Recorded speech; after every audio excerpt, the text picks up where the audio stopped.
You go, Orale vato, what's happening?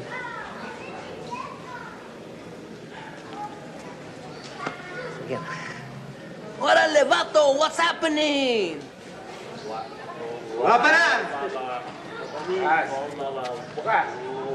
See? What's happening? You don't read English. Just hold on. What's happening? What's happening? What's happening? What's happening? Yeah, what's happening? What's that? That's it, you got it. What's happening? All right. What's happening? All right. I get angry just thinking about it makes me mad. Little kids doing drugs, it turns my stomach. That stuff hurts. It stops you from living up to your potential. It holds you back. It hurts the user. It hurts his family. And it hurts his friends. I just want to shake some sense into you kids that are using drugs and thinking about using. So remember, don't, or else. Okay? Hey, what's happening, everybody? Welcome to the inaugural edition of What's Happening Friday Night Zeits. So we're going to take a look at what's going on in the world today, whether it's pop culture or culture at large.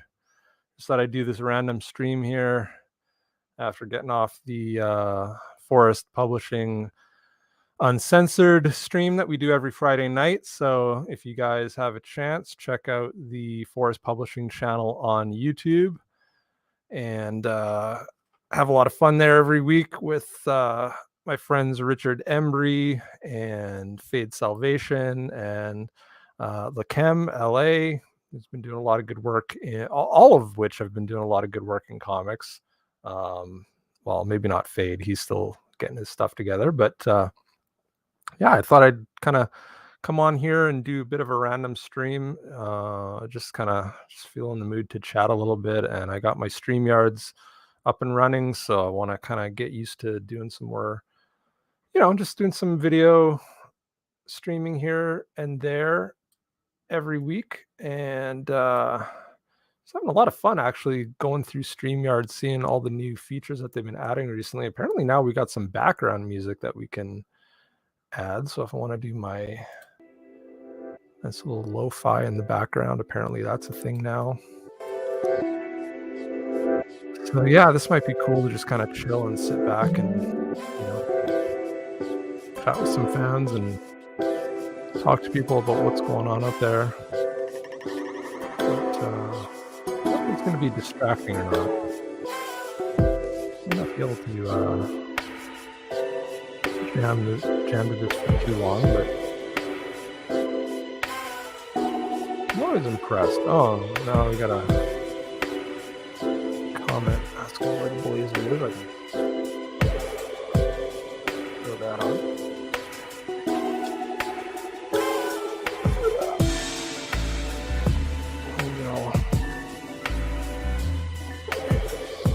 Stiffed up here.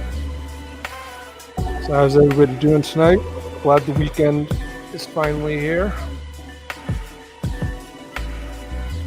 There's always a lot of people streaming on Friday nights, so I have no idea if anybody's going to end up seeing this or not, but it's always good to just kind of come on here and chill out, see what's going on. I got a lot of video clips I can play in the background, but that's the thing. I wonder if people do get bored of watching these random commercials and stuff. Let's look at an old PSA from Pee Wee Herman.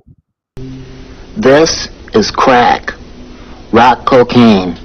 It isn't glamorous or cool or kid stuff. It's the most addictive kind of cocaine, and it can kill you. What's really bad is nobody knows how much it takes. So every time you use it, you risk dying. It isn't worth it. Look, everybody wants to be cool, but doing it with crack isn't just wrong. It could be dead wrong.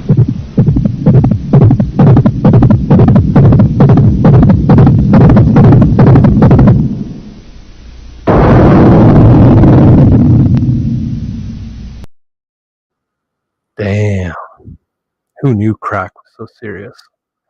Shout out to the crack pack out there. Love those guys. I try to watch as many streams with them as I can, but I'm not even sure if there is an official membership for the crack pack. I'd like to see who the what the member list is or what it takes to join the club. But yeah, there's a lot of stuff going on in the world today. I mean, obviously, we could sit here and talk about pop culture, and there's everything going on. Whether it's Book of Boba Fett, people are talking about that. People are talking about apparently Jimmy Kimmel now is a racist again. It seems like every month or so, people are throwing him under the bus for something or other. And don't get me wrong, I'm not really the big fan of Jimmy Kimmel, but there's this little thing called comedy that people seem to have forgotten about. So, as soon as somebody tells a off-color joke, somebody's got to jump down their throat and make sure that it gets banned from the internet. But can we all just like not ban each other for like a little while? Like maybe could we try going a year or so without anybody trying to cancel each other? Uh, it might actually go a long way to people actually understanding each other, maybe actually learning what we're all about. Maybe we could all start to laugh again. We could all start to not take things so seriously. I mean, with all the crap going on in the world, do we really need to be jumping down each other's throats over every little thing? But at the end of the day, I mean, people are always going to be jumping in whatever camp they feel, is on the right side of history. So it doesn't surprise me in the least. Plus, there's all sorts of inspiring stuff going on in the world. There's the big trucker convoy going across Canada, trying to get some changes made. I mean, something that I think everybody should be, not necessarily that example, but just in general, it's like anything that you're fed up with in life, definitely let your voice be heard. I think there's not enough of that going on in the world today. Everybody obviously will complain about stuff, but very few people actually get off their butt and actually do something, try to affect change. So, whatever inspiration you can pull from any of these things going on, I think is a good thing. Just everyone wants to kind of paint it with a broad brush and just try to say, "Oh, it's all about this, it's all about that." But try to experience it for yourself and get to know, what that cause or that movement or that that position is all about. Because I think that's the only way we're all going to truly grow from each other. We got Richard here saying crack was the word of the day. Yeah, absolutely. I mean, the dangers of crack are still with us. There's always going to be, that's why I let it off with the Mr. T anti-drug PSA to get those back in the day. Definitely, is this your brain on drugs? I wish more people were actually on drugs, the happy drugs, and everybody could just kind of chill out and not take everything so seriously for a couple moments, right? But I doubt that's going to happen. So yeah, I've been kind of worried about kind of the direction that. So if you haven't heard, there's this little thing called Comicsgate, right, which is a new indie movement, indie comic book movement that is doing a lot of crowdfunding online. They've kind of moved away from the mainstream industry, and there's always going to be little, not necessarily infighting, but just little skirmishes going on. And recently there's been some stuff going on, but I think we're stronger than ever. And the infighting is a bit of a sign of growth, so that can be a good thing. That at least people are taking notice, people are taking sides, people are kind of trying to get into the get into this whole sphere, with their own take, and want to be heard. So that's a good thing. Um, but I think at the end of the day, there's a lot of good stuff going on in this whole new movement of whether it's the people criticizing kind of a lot of the movies that are coming out, a lot of the TV shows that are coming out, as to how much political correctness or SJW stuff there is within the writing or the content of these programs and franchises. Um, there's never been a stronger time for independent creators, so I'm at least kind of, buoyed by that. I don't really feel depressed or negative about what's going on in the world of pop culture as of late, for whatever kind of dumb decisions the mainstream might be making. There's a lot of people taking their creativity, you know, into their own hands and doing their own thing. So, I just want to kind of put that out there. If you guys haven't heard of this burgeoning indie comics movement called Comicsgate, go on Indiegogo and just search up some of the latest comic book campaigns. You're going to find a lot of really cool stuff out there. And there's been a lot of new people that I've heard of that never were into comics beforehand and have now just gotten into comics because of what a lot of these new creators, or even more experienced creators that have left the movement, have come over and started doing. So that's inspiring. But I think I want to show a couple more clips here. Um, Let me change over and see if I can find what I've got going on here.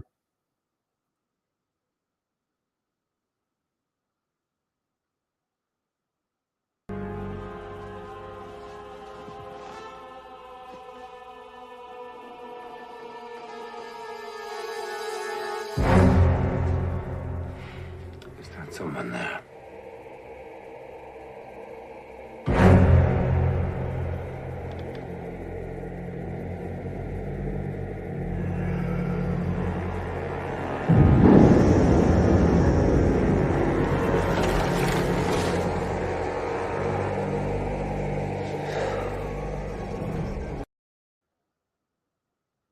I'm always like, when I see that clip, I always wonder, what would you do if you saw an alien in your house? Like, if you were in the process of being abducted, right? And you could kind of like, catch it before it happened. Like, what would you do? Would you fight back? Would you go with them?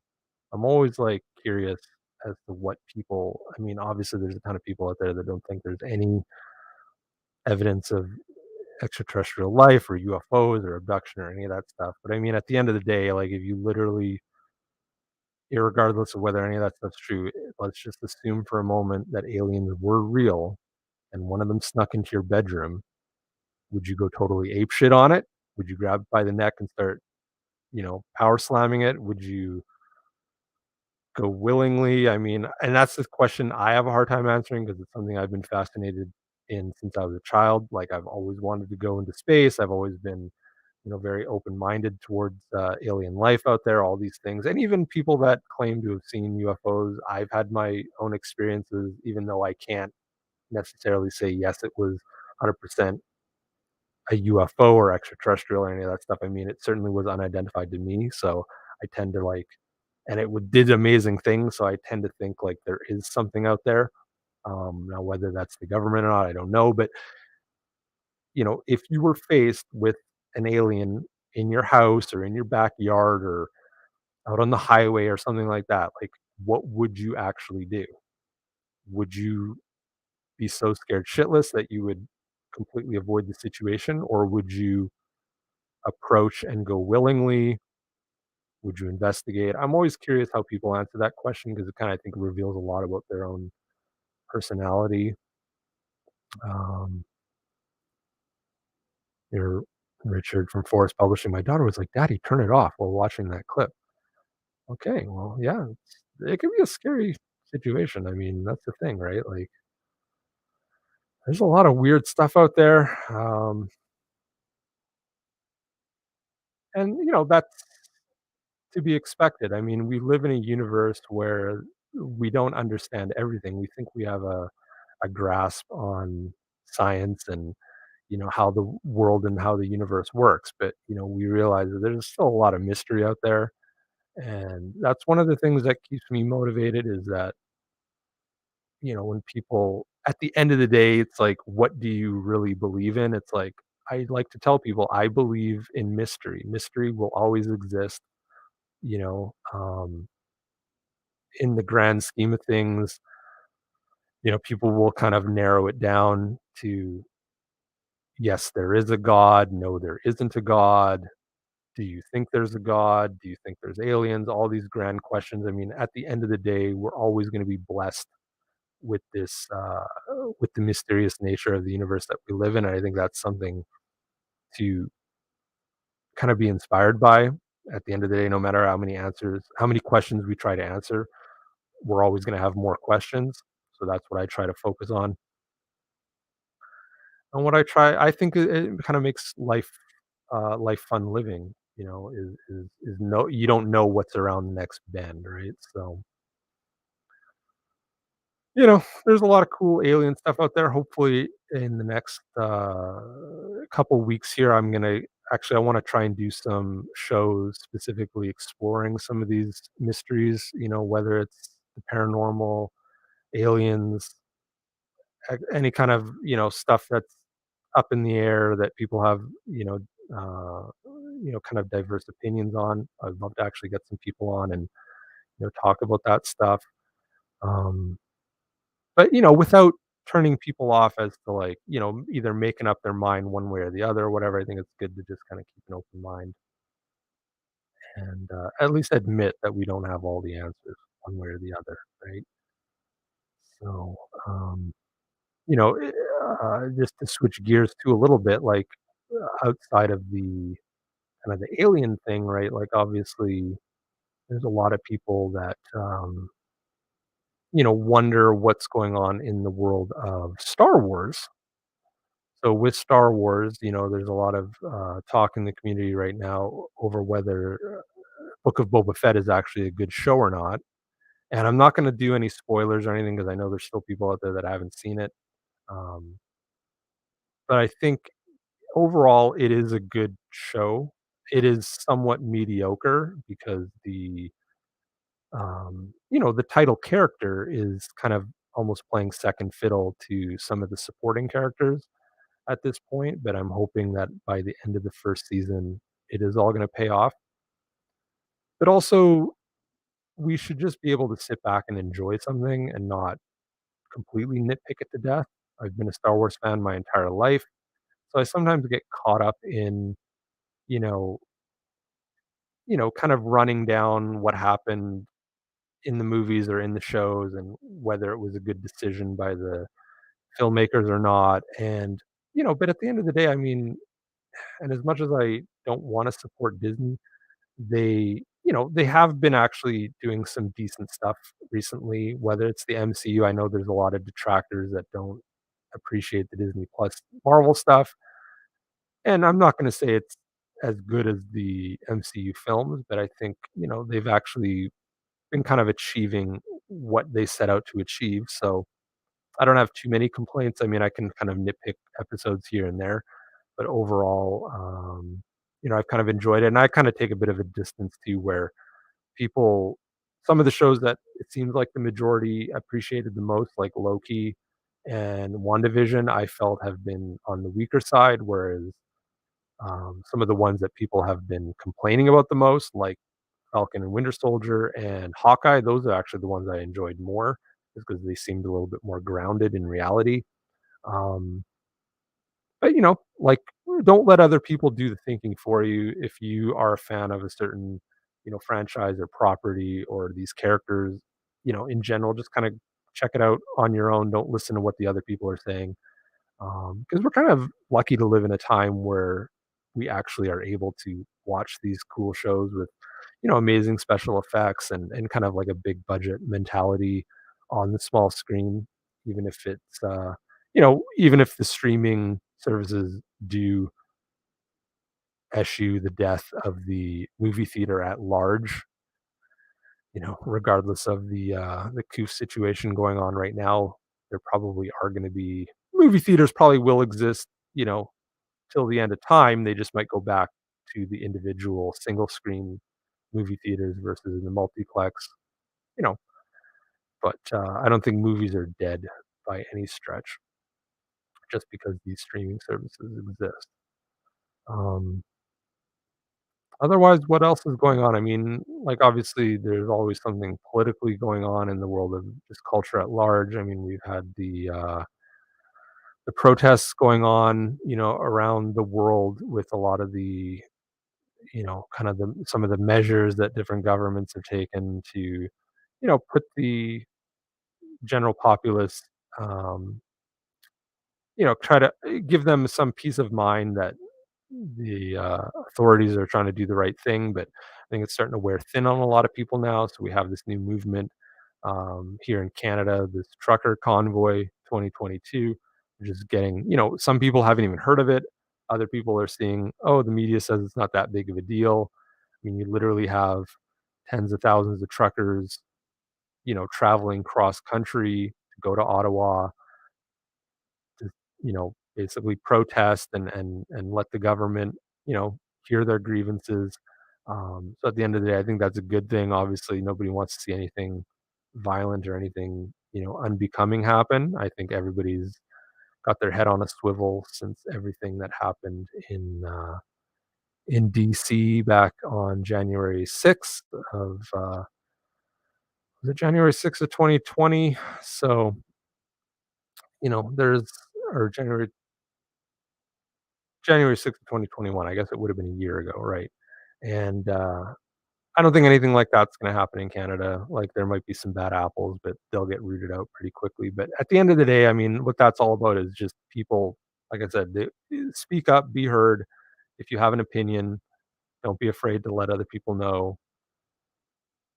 There's always gonna be detractors, there's always gonna be people that attack you, but the only way for us to come together as a civilization, and I mean a human civilization, irregardless of what country you're from, we can all get along, we can all coexist.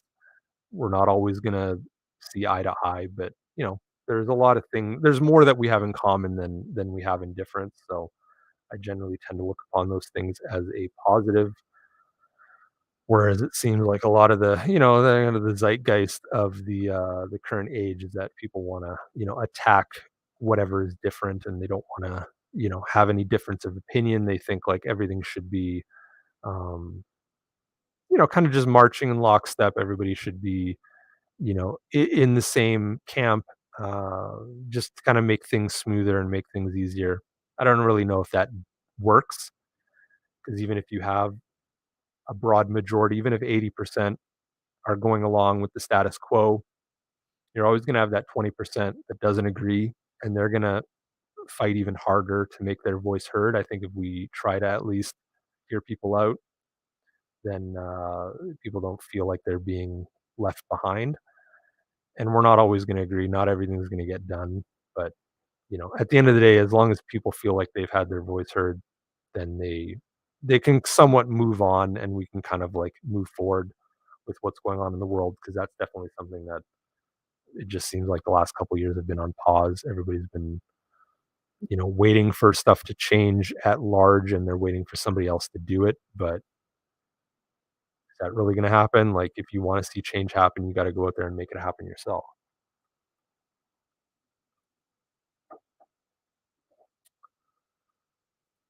But yeah, we'll see. I might only stream for another 10 minutes or so. I don't want to keep anybody too long. If anybody's out there watching, if this does end up getting deleted off my channel later, that's only because a lot of these streams are just a practice session. I put the link out there for people. I don't know if anybody's going to jump in. I would hopefully in the future, I do want to get some people on here randomly, just to kind of like, everyone's always so worried in StreamYard to just let random people in. But I kind of like that idea of just like finding random people on Twitter or YouTube or wherever, and letting them say their bit, and if they're a-holes, then we'll just kick them off, but you don't really see that happen too often. Although I was lucky enough to get on to one of, Ethan Van Sciver's streams a couple of weeks ago on the Comic Artist Pro Secrets channel. I do like when he throws the link into chat. lets the customers and fans into his Incellavisions, watch some videos. Um, it's always a good thing to keep that connection going, right, with your audience and get to know people. And if they happen to be some weirdo, then yeah, you just get rid of them, toss them to the wind, and ban them from your channel, right? So what's going on with let's see, what else can we talk about? I do like toys a fair bit. So maybe I'll pull up this Toy Arc stream and we can have a look at what's going on. Some new action figures out there. I mean, a lot of this is I think there's a bubble going on right now. I think there is an action figure or toy bubble. The prices have been going up and up and up and up, both new like MSRP, retail price, as well as the price of collectible, figures like aftermarket. Um, I don't know how much longer that can last. Plus, now with all the, obviously the supply chain issues and with the workforce issues and everything else going on in the world and everything that's kind of been, hitting this industry over the last couple of years, there's now word that some of these prices might actually spike from anywhere from 20 to 50% over the next year or two. So if you thought, going into Walmart or Target or any of the online retailers and you thought like $20, $30 was too much for an action figure, I mean, they're going to jump even more. And that's going to push people out of collecting, and then the prices are going to go up even more. I mean, here's a good example. You've got this, Quicksilver figure, 7-inch figure, not the Super 7 version. This is a different license, sub license that Super 7's giving out. Well, this bad boy is going to be like $70, and are people going to pay 60, 70, $80 for a 7-inch action figure? I don't think that's sustainable. Yes, it looks damn cool, but is that realistic? Probably not. I don't think that is going to live for too long. And then you've got all the Marvel Legends, flooding the shelves. You've got all these, DC multiverse figures flooding the shelves. And, here we're going to get, unmasked, emo soy boy Batman. Even though I'm curious to see the movie, I'm looking forward to it. I think it might actually be good, but it's like there's been so many Batman toys over the years. Like, is there a market for this stuff? I don't know. And is it the movie figures that fans want, or is it the more, comic accurate stuff, the stuff that they're familiar with? I guess we'll just have to wait and see. Um, the designs are interesting. I do like that the Riddler kind of has the Zodiac killer look going on. Um, Interesting take on the character for sure. But is it going to be too outside of the scope of what a typical comic book movie is? Like, I think this will definitely be successful in the box office, but there has been some criticism over like, how dark the DC movies are versus the MCU movies. And I seem to think that, people have actually thought of the Marvel movies as being a little bit more fun, you know, although don't get me started on the whole Snyderverse stuff. There definitely is the people out there that do love kind of the dark side of DC movies, but meanwhile, you got other stuff like Shazam and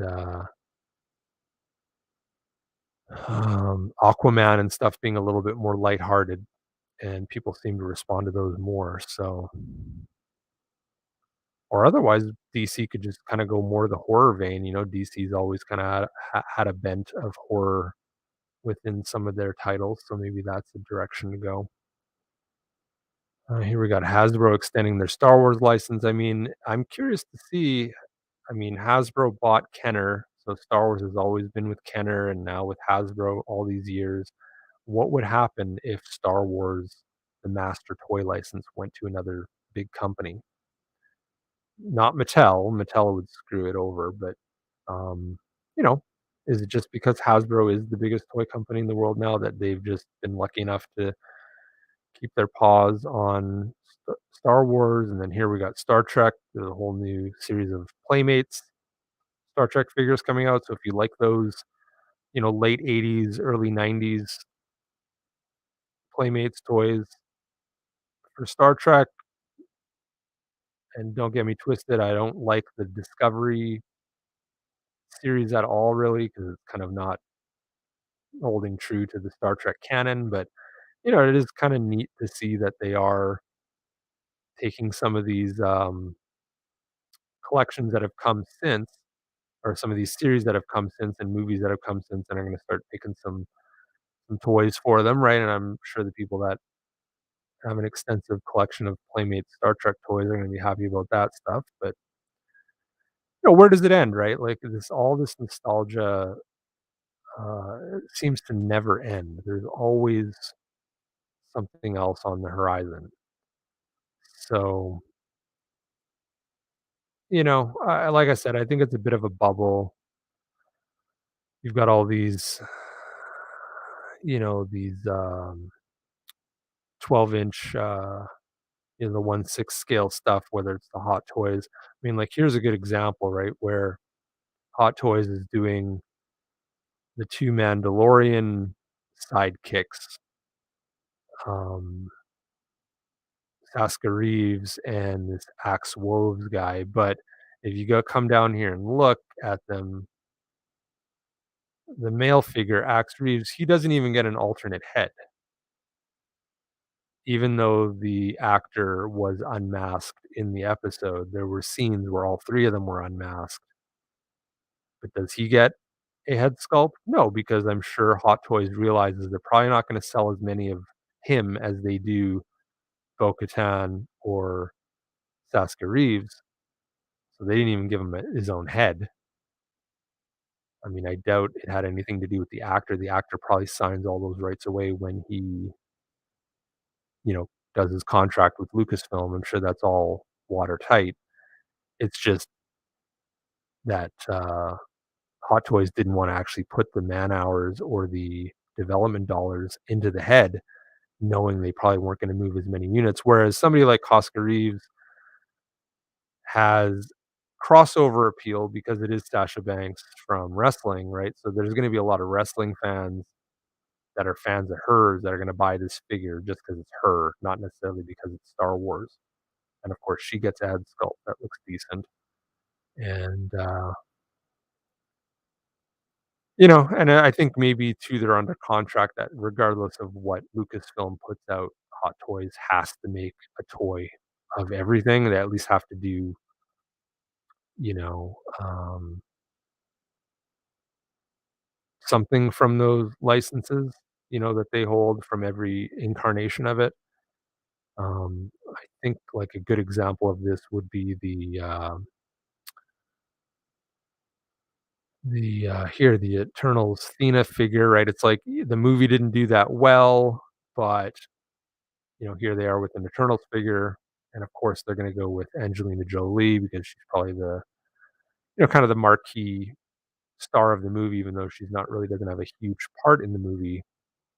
Her character probably would sell the most, just on fact alone of it being Angelina Jolie, right? So now whether they make any of the other characters, I don't know. People have complained about this figure for the likeness not being very accurate, but I think it's pretty spot on. I mean, there's always a bit of an uncanny valley that you get with these characters where they obviously look plasticky and it's not completely photoreal from a distance, like in that shot. It definitely looks, a lot better than some of the close-up shots, but she's in her 40s now. She's not exactly a spring chicken, so we're not talking like, supermodel Angelina Jolie from Tomb Raider or anything like that, but I mean, it's a nice looking figure. If you're a Hot Toys collector or whatever, I'm sure it actually would look nice on the shelf next to all the other figures. But again, is it too much? Like there's so many of them, and I mean at that price point now, I mean here talk about a likeness, you talk about a character that actually I think the fans have gotten behind talking about Book of Boba Fett. I mean, she's almost, making Boba Fett look bad on the show because she knows what she's doing, she's calling the shots, she's kinda, not necessarily even a sidekick of Boba Fett, she's really kind of an equal to him in terms of the action and her status, and to me, that's, I kind of like it when they create a new character and give them their own personality, their own thing to do, at least they're not changing a well-known character. I mean, people are gonna have their complaints over how Boba Fett is handled, but, since her introduction in Mandalorian and what they're doing with her in Book of Boba Fett, and I've always been a big fan of the actress ever since Street Fighter, and I mean, for 58, she's 58 years old. I mean, she holds her own, whether it's in the action, her presence on screen. I mean, sheer beauty, I mean, she's definitely a looker. She's not, hard on the eyes by any stretch, so but to play, like, a character with this much gravitas and with a bit of humanity, that's what these franchises need. I mean, look at that likeness. I mean, that is spot on. That looks exactly like her.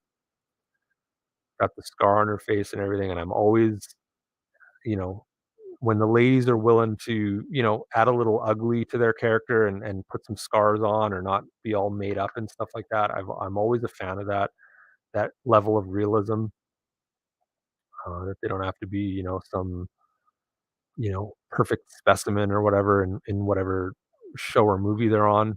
It just adds, that level of grit and realism to the character that I appreciate.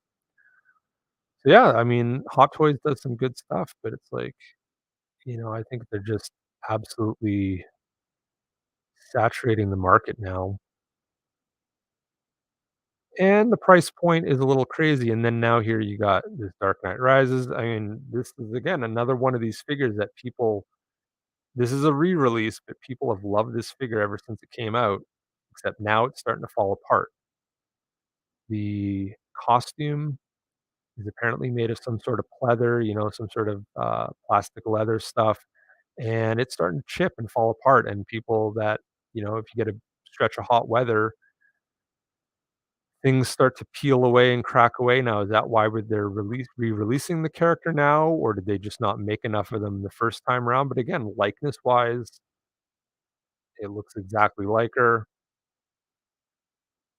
This version of Catwoman is a definite step up from the Halle Berry version,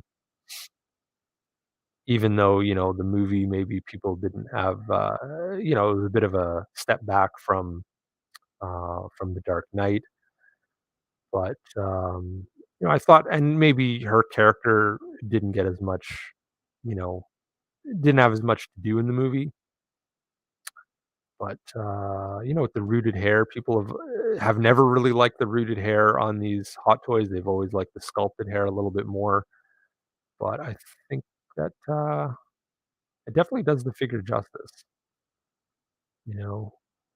I guess was it the Civil War or the Endgame version of the Black Widow figure that people had issues with the hair? So, yeah, you're never gonna please everybody, right? But they are making some cool stuff, and I do like the 3-0 Transformers figures. Here we got Venom, we got more Spider-Man, No Way Home, Loki. Again, good likeness. But, you really gotta be in it for the long haul. I know some people manage to just pick up, "Oh, I like this figure, I like this character, I like this actor." They buy random Hot Toys here and there. I tend to be more of a completist myself, so I have yet to jump into this. Here we got a clone trooper with the Timur Morrison likeness, and yeah, it's pretty looks pretty spot on. Um, yeah, all these like random clones and stuff. Like, I guess the prequels do have their fans. I mean, I'm not a prequel hater by any stretch. I do appreciate the prequels a heck of a lot more than the sequel trilogy, but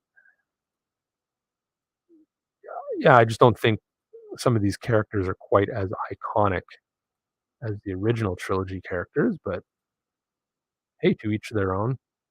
And if you collect stormtroopers and clone troopers and all that stuff, then you're going to be at it for a while because they're never going to stop making these. And then now we've even got, hot toys for the animated series, right? So the one of the strengths of the hot toys has always been kind of the photorealistic likenesses and things, but now once they start representing animated characters, does this exactly does it fall in line with the rest of the toys you have on your shelf? Or is this something you kind of put on a separate shelf away from the rest of the main characters because it doesn't exactly look movie accurate? I think there was some photos of the was it Captain Carter? Oh, here we already got Elena Belova from the Black Widow movie, or the Loki characters. Let me see if I can find that. Yeah, so here we go from What If. We got Steve Rogers. I'm almost certain there's going to be a picture of. Here we go, Captain Carter. Like, there's something off about this character. I know it's from an animated series, but I almost feel like they should have, gone with the photo likeness of the actress and made it, so you can stand them next to the other MCU characters and not have it look so plasticky. Because with the hair and the look of the face, I mean, it does still read like CGI. Um, and at least she doesn't seem as broad-shouldered as the character did in some of the poster shots that they were showing. I didn't feel like she was quite as mannish in the show as everyone was worried about. In motion, the character looked a lot better than in some of the posters and the promotional art. But, and maybe give her a helmet look too as well. Like, it doesn't necessarily have to be the same helmet as Steve Rogers wears, but again, when you're doing battle, I know she's got a shield, but, covering your head, keeping your noggin safe is always a good idea. I've always wondered why, Falcon goes around flying at top speed with basically the top of his head exposed like that. If he crashes into something, that's gonna be the end of him. But, they'll chalk that up to, "Oh, well, his suit's made out of vibranium and his wings are vibranium, and he'll just, curl up and go turtle and protect his head." But, you know, only in a comic book movie, right, do we worry about these things. And then you got the good old Star Wars toys, which is, I think, where Hot Toys kinda got their start, or where, everybody took notice. And I mean, that is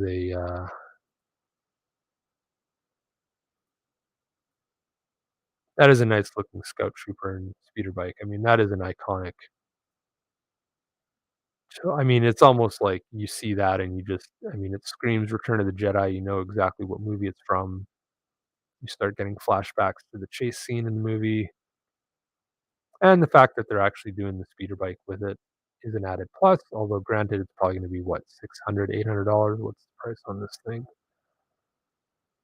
They say, okay, 505. That's not too bad. Anyway, there's always going to be like new toys to buy, new comics to buy, new stuff to buy. At the end of the day, you have to kind of pick and choose. Otherwise, it will all go a little crazy. So we got Richard still here in chat. Figures look nice, a little pricey though. And DC isn't. Oh, we got Jay Dalla in the house. Good to see ya. saying DC isn't allowed to do PG-13 anymore. Lol, Disney will destroy you.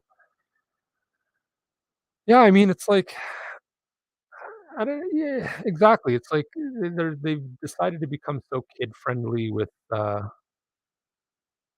of their franchises now that it kind of I'm hoping that in the long run, they'll eventually I heard that when Deadpool comes back to the MCU, they are not gonna make him PG, that apparently they're gonna keep it R. Now, whether he appears in some Marvel property, outside of his own, they probably will have to Disneyfy it a little bit, but,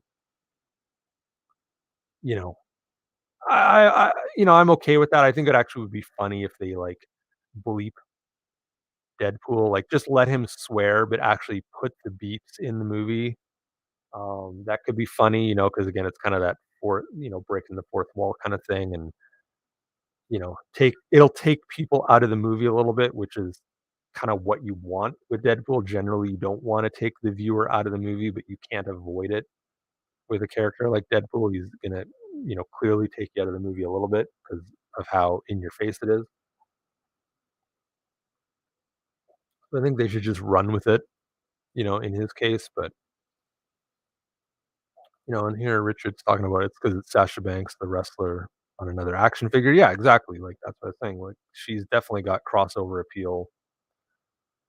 She's definitely, got her own fan base that are gonna follow her no matter where she goes, so, I think there's a lot of good marketing that goes into a lot of this stuff, but there's a lot of little, weird decisions that they make.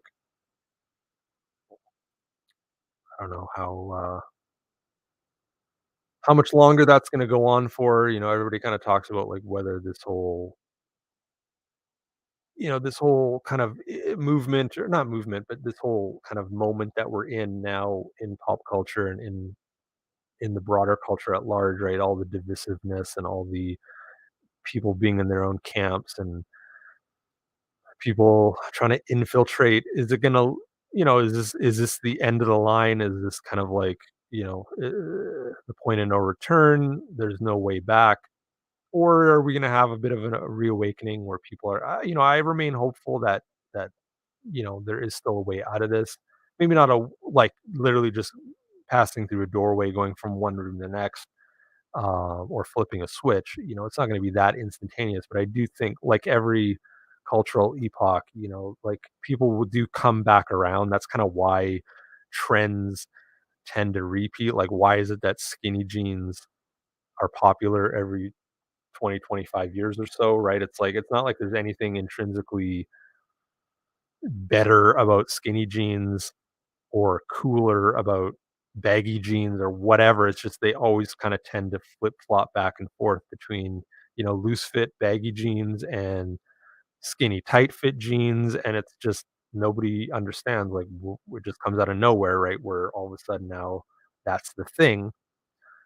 So yeah, all the skinny jean craze will go away eventually, and we'll go back to our baggy jeans and our bell bottoms or whatever the hell, becomes the trend, and then that'll last for 10 or 20 years, and then the skinny shit will come back, right? Or the zippers and the pockets all over the place will come back or whatever. It's like, what is that term? Is it I think it's called Maya, Maya, um, make advanced yet accessible, right? There's a famous designer from the '60s who kind of like, he invented this locomotive, and he invented the Studebaker and all these other vehicles and all these, commercial items and things like that. And his whole idea was like, these trends are always going to exist where you need to kind of like update things and make them a little bit more advanced, but not so advanced that people, turn away from it, right? There's this idea that people, they both seek familiarity, uh, and novelty, right? So they want to be surprised, they want something new, but they also want something old and something that they're familiar with. Richard, going to call it a night. Great show, John. Look forward to seeing more of them. Thanks a lot, man. Yeah, this is just kind of a random thing. I just felt like coming on here and shooting the shit. listen to my own voice. So I'm glad to hear there's at least somebody else out there in the audience, listening. And we'll definitely get Richard from Forest Publishing on here at some point on the channel. God knows I've been on his channel enough. I got to get him on here sometime. And sometime soon, I should say. He's come on here in the past. But yeah, good to see you, man. We'll talk again soon. But yeah, it's like people, like I was saying, like people want something familiar, but they want it to have a bit of a twist, right? So that's why generally you see, there you don't really see drastic changes, right? It's always kind of small incremental changes. And then eventually, if things sway too far, then the public kind of like, pokes their head up and says, hey, we want it, back like the old days. Like if, in the case of like New Coke, like some of you out there might be a little too young to realize that, back in the 80s, Coca-Cola had a sure thing and they decided to change up their formula and did this whole New Coke thing. And people hated it. Why would you mess with the flavor of Coke? And of course, then, very quickly they announced that they were going to come back and bring back the classic Coke. And that's like you just go look up, the old cans of Coke Classic. There was even a time when, once the old Coke came back, they called it Coca-Cola Classic on the can for a couple of years. And I think even for a little while, they might have had the new Coke and the classic Coke both on the shelves at the same time. But if anything, it actually made people more, you know, they wanted the classic Coke more once that new Coke came out. So it actually increased their sales. Like even though the new Coke could have destroyed the company, it actually ended up, kind of taking them to heights that they had never seen before. So then they were accused of, oh, well, this was just a big giant marketing scheme and they never actually planned on the new Coke staying around. They just did it. It's like that whole you don't know what you got till it's gone kind of thing. Um, Maybe. I mean, I don't even know if I'd give that much credit to Coca-Cola, be that smart to actually go through. I mean, that's a lot of R&D and money for advertising and production and all that stuff, right, to put some new formula out on the market just to, bring the classic formula back. But, I mean, if that's how it worked, if that was all just a scheme to get people to love the classic Coke, even more than they did in the past, then, I mean, absolutely genius. But, I mean, in the 30, 40 years since, I haven't seen any evidence to show that that was the case. I think they just kind of managed to save their asses from that blunder. But, some of these brands, that's the thing, right, is people are very, loyal to the brands and the characters and the properties and things that they love. But at the same time, they get bored of them, they get used to them, right? So, I mean, you do kinda have to change things up every now and then, I get it. And I guess that's kind of a big part of what we've been seeing with all these comics and movies and these old franchises that they try to bring back, right? They always try to change them in some way, but it's never subtle, it's never just giving them a slight update for the times we live in, right? They've gotta kinda reinvent the wheel, and that's where people take issue. I think people are open to, you know, m minor but significant changes to kinda keep the character or the property relevant for a new audience or a new age, stay true to the past, but give this new audience something that they can appreciate, something that they can discover for the first time. Hail to Sim, good to see you. Thanks for coming on the chat here. I've been going about an hour now, so I don't know how much more I'm going to keep it going, but glad to see you checking out the stream. Love all your artwork and all your comics that you're putting out there, Sim. So keep at it. Love to get you back on a stream sometime soon. So hopefully I'll hit you up again soon. Here we got Julius Freeman Comics, and hey, good to see you. Welcome to the channel. Welcome to the stream. If you guys don't mind, if you aren't subscribed, I know I got a bit of a small channel. If you aren't subscribed, please do subscribe. I do plan on streaming more in the future. I'm usually streaming with other people on their channels, but I kind of like, you know, decided to jump in and do the whole StreamYard thing and, kind of change it up with some of my own branding here and stuff like that. So, you know, we got Sim saying, thanks. Anytime, just let me know. Awesome. Sim does a lot of good stuff out there in the community. So glad to see him lurking out there. But yeah, I do have like a lot of, ideas on different streams I want to do, talking about a lot of different topics, whether it's about comics or pop culture at large, whether it's, just the world around us, things going on in politics, things going on without being too, you know, hitting people over the head with any, of my own. I have my own views, but I'm very open minded and very receptive to other people where they're coming at things, even though there is so much, kind of like nonsense out there in the world today. I try not to like get too argumentative with people or too, like stuck in my own camp because at the end of the day, I mean, I'd rather make more friends than make more enemies. There's a lot of people out there in real life that I disagree with on a lot of things, but I still manage to like be good friends with them and learn a lot from them.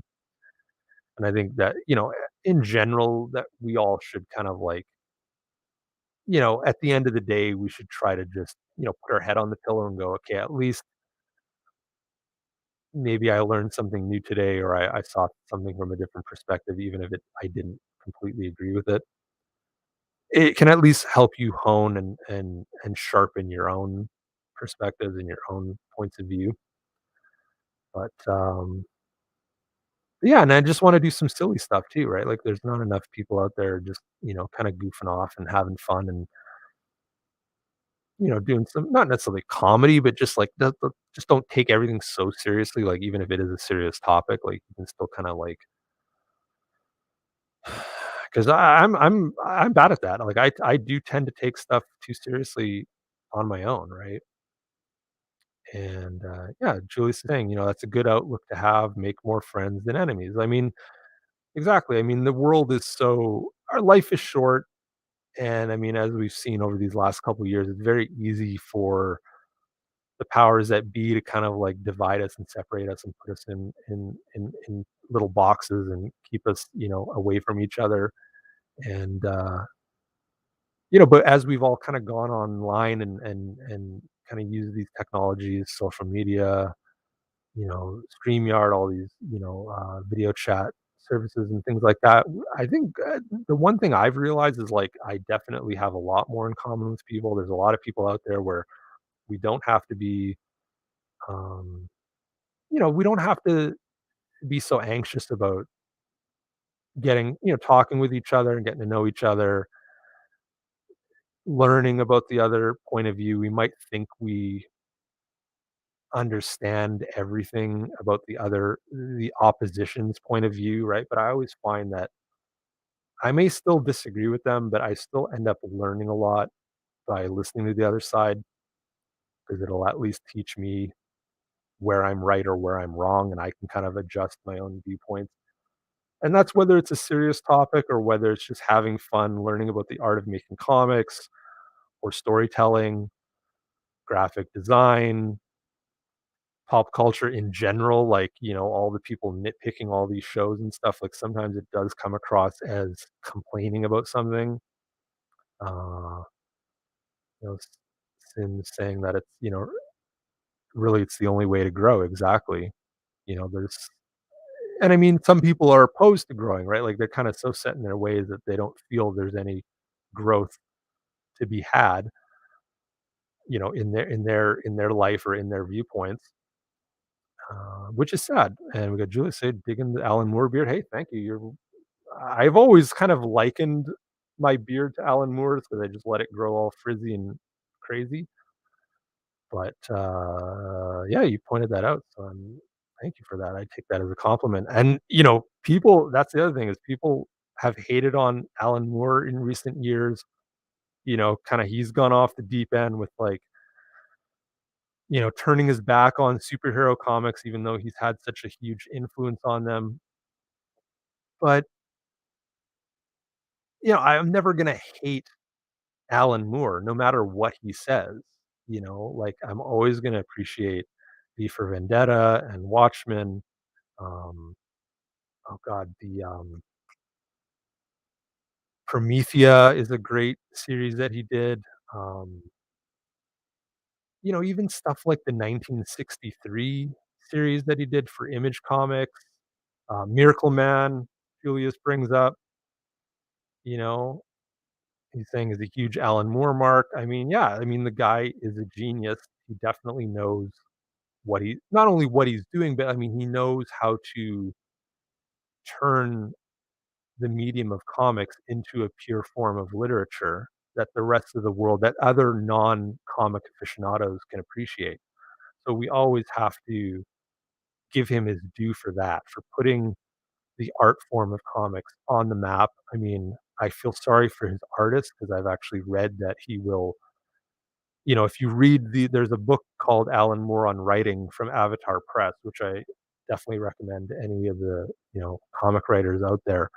Um, and he will literally use 2 pages to describe one panel, right? So a lot of these artists that he works with are a little trepidatious knowing what they're getting into, right? Because um, they know that, like, it's not just gonna be leave it all up to the artist and let them interpret his description of the scene or the panel or the page or whatever, that he has very specific ideas on, like, he wants this on the desk, and he wants this in the background, and there's gonna be fingerprints on the fog, on the glass, and this and that. Um, yeah, and Julius is saying he's worn the book out. I mean, it's a short little read. I think it's probably only about 50 or 60 pages, but it kinda gets to the meat and potatoes of, what he has learned becoming the master of the craft that he is. I mean, he could completely shit the bed from this point forward, and he's still gonna be one of the absolute masters of the art form. And it's the same thing with any of these new movies and properties and things, or whether the franchise gets ruined. It's like people need to kind of just take a breath. They haven't actually erased the stuff that came before, right? Like you can always go back and watch the original thing that made you fall in love with that in the first place. And that's it. That's all I mean, just kind of forget about the new thing and, just enjoy the old thing. And, Julius is saying he definitely opened my eyes to the medium of comics. Absolutely. I'm not gonna say he's necessarily even the godfather. I'm not saying he's the best that ever existed. He just has his own style, even though he's quite, you know, uh, like he definitely can mix it up. He can do superhero stuff like Supreme, and then he can do stuff like, Watchmen or whatever, where, he's responsible for the complete and total deconstruction of the superhero mythos. But then he'll do something that is, you know, pure superheroism at its core, and he might kind of deconstruct kind of the Superman concept in something like Supreme, but he'll actually add to it, and here you got Sim mentioning, can't believe they want to ban or censor mouse, but and I kind of and I agree with that sentiment as it relates to its current kind of position in the news now, because it's kind of come back into the news recently. I think it was maybe Tennessee or somewhere, um, where a school board has banned the graphic novel recently, so it's been in the news recently, but I think Mouse has been historically banned all over the place.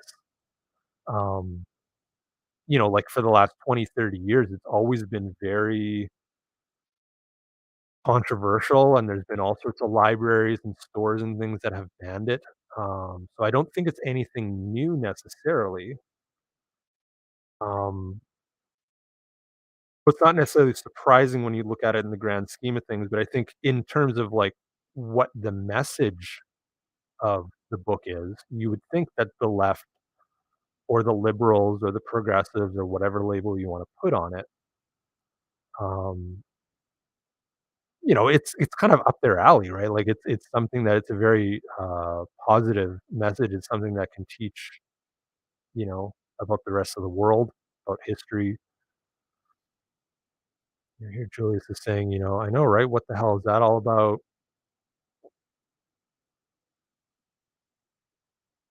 Where else has it banned? I don't know exactly, like, specifically, but I do know I have looked it up, and there have been, other, libraries, schools, institutions, bookstores, things like that have refused to carry it over the years, just because, again, it's got a swastika right on the cover, and, people make instant judgments that, "Oh, well, it's obviously, a bad take, or it's obviously making light of the situation." Like, again, not to get too into the politics stuff again, but I mean, now with a lot of the stuff going on around the world, people always make comparisons to the Holocaust or to the, all these various regimes, totalitarianism, all this stuff going on around the world. And people always think that it's a step too far. When in reality, everyone's heard that idea that, like, we're doomed to repeat history unless we appreciate and acknowledge history, right? So by one stretch, it's kind of like have your cake and eat it too thing. Is like, again, it gets into that whole divisiveness that goes on in the world, right? Where whatever they're going to take whatever side of the argument proves their point or makes them look good. I think we just need to you know stay on top. I tend to be more centrist, even though kind of like being a centrist nowadays tends to put you more to the right. I always try to maintain, because at heart I am a progressive, right? Like I used to joke about being a Star Trek socialist, right? Like if we truly could live in a utopian Star Trek form of socialism, right, where we had replicators and we had, you know, uh, maybe not free energy, but cheap energy at large, and humanity was all about, scientific endeavor and going out there into the universe and learning our place in it. Yes, that might be the place where that type of political spectrum, uh, you know, kind of has its place, right, or is worthwhile. But in today's world, there's not really a realistic way of doing that, right? So socialism, communism, a lot of these other collectivist ideas don't really um, have much utilitarianism in the world today. I mean, there's always going to be there people that swear by their ability to make the world a better place, but unless you do something about capitalism at large, not necessarily destroying it or getting rid of it, but unless you can figure out a way for capitalism and socialism to coexist, they will never actually. They're like water and oil; they will never get along, right? So as long as you have 99% of the world being capitalist at large, some of these systems aren't really they're not it's not even that they're not even realistic, it's just that they're not even fathomable, right? Like it's not they shouldn't even really be part of the discussion until we get to a certain technological, stage, right? Where and I mean we see people they want to have, whether it's Elon Musk wants to create Tesla robots and put them into doing manual labor and stuff like that, and that's going to create a scenario where the living wage can come into effect or whatever. So here's Sim saying, "You're an idealist, and there's nothing wrong with that, and not actually socialist." So I'm assuming he's talking about like the Star Trek aspect of like being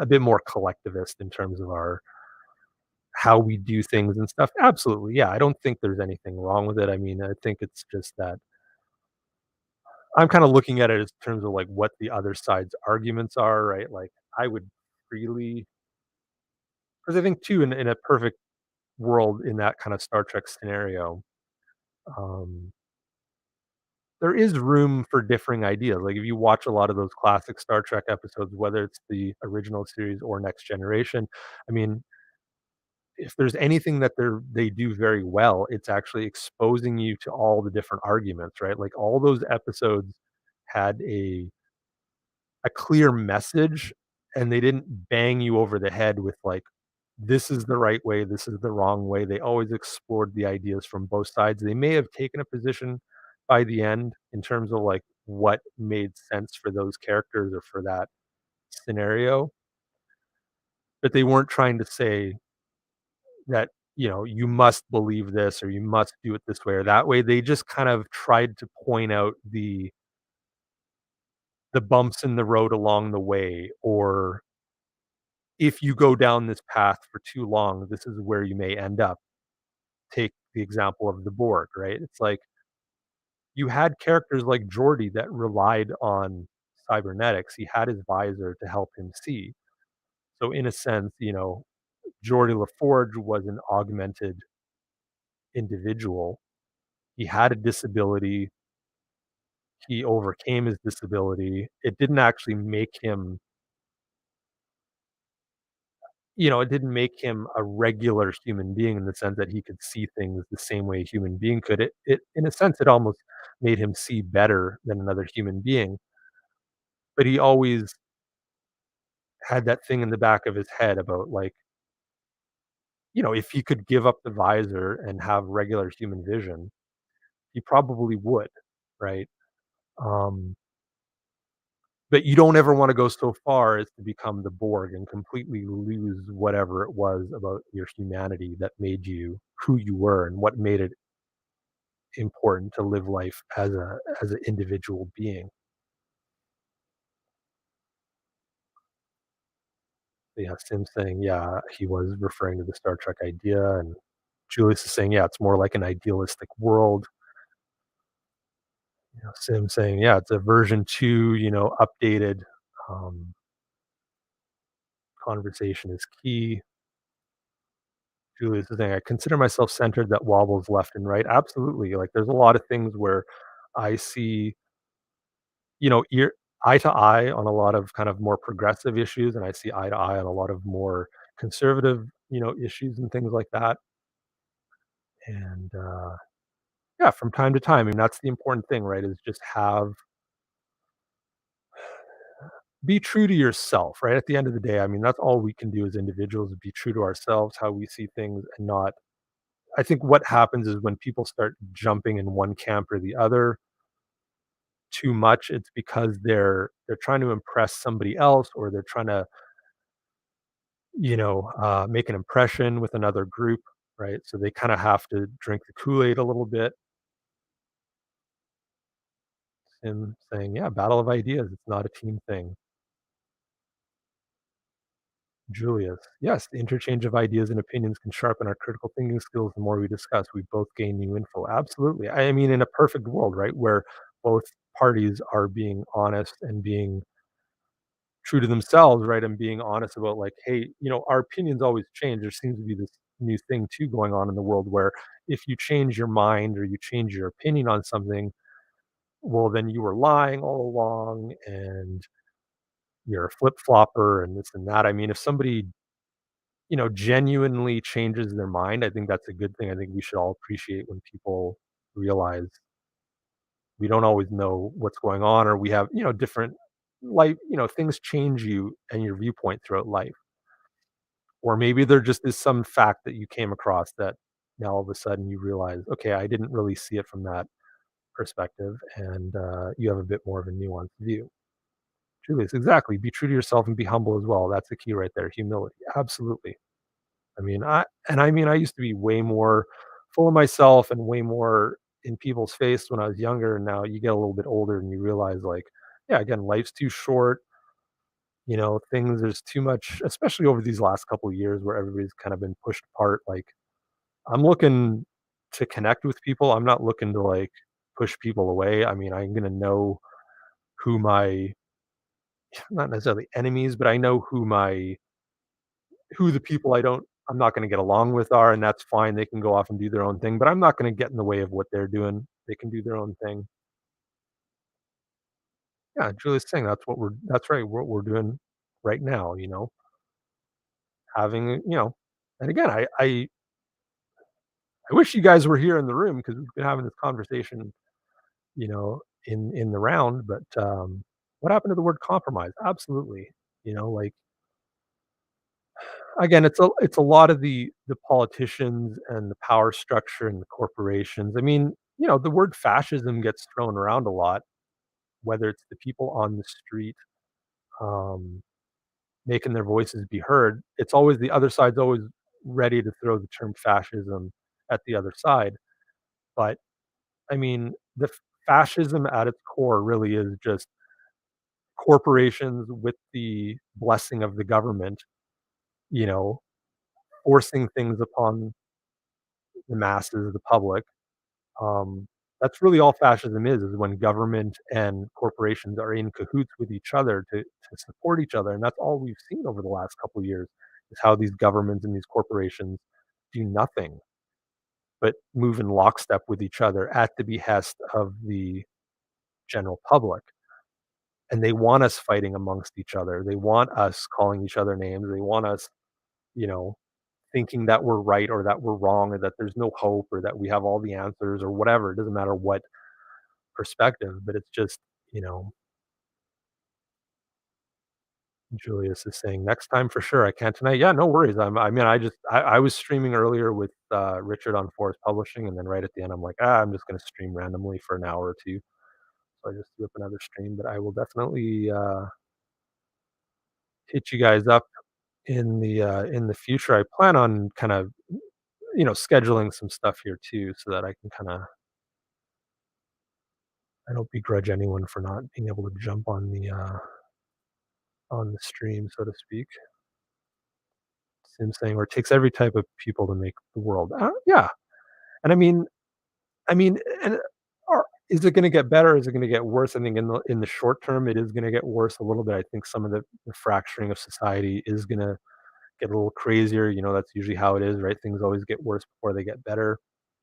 But I was mentioning, earlier in the stream about the trucker convoy, the convoy for freedom. I mean, that actually inspires me.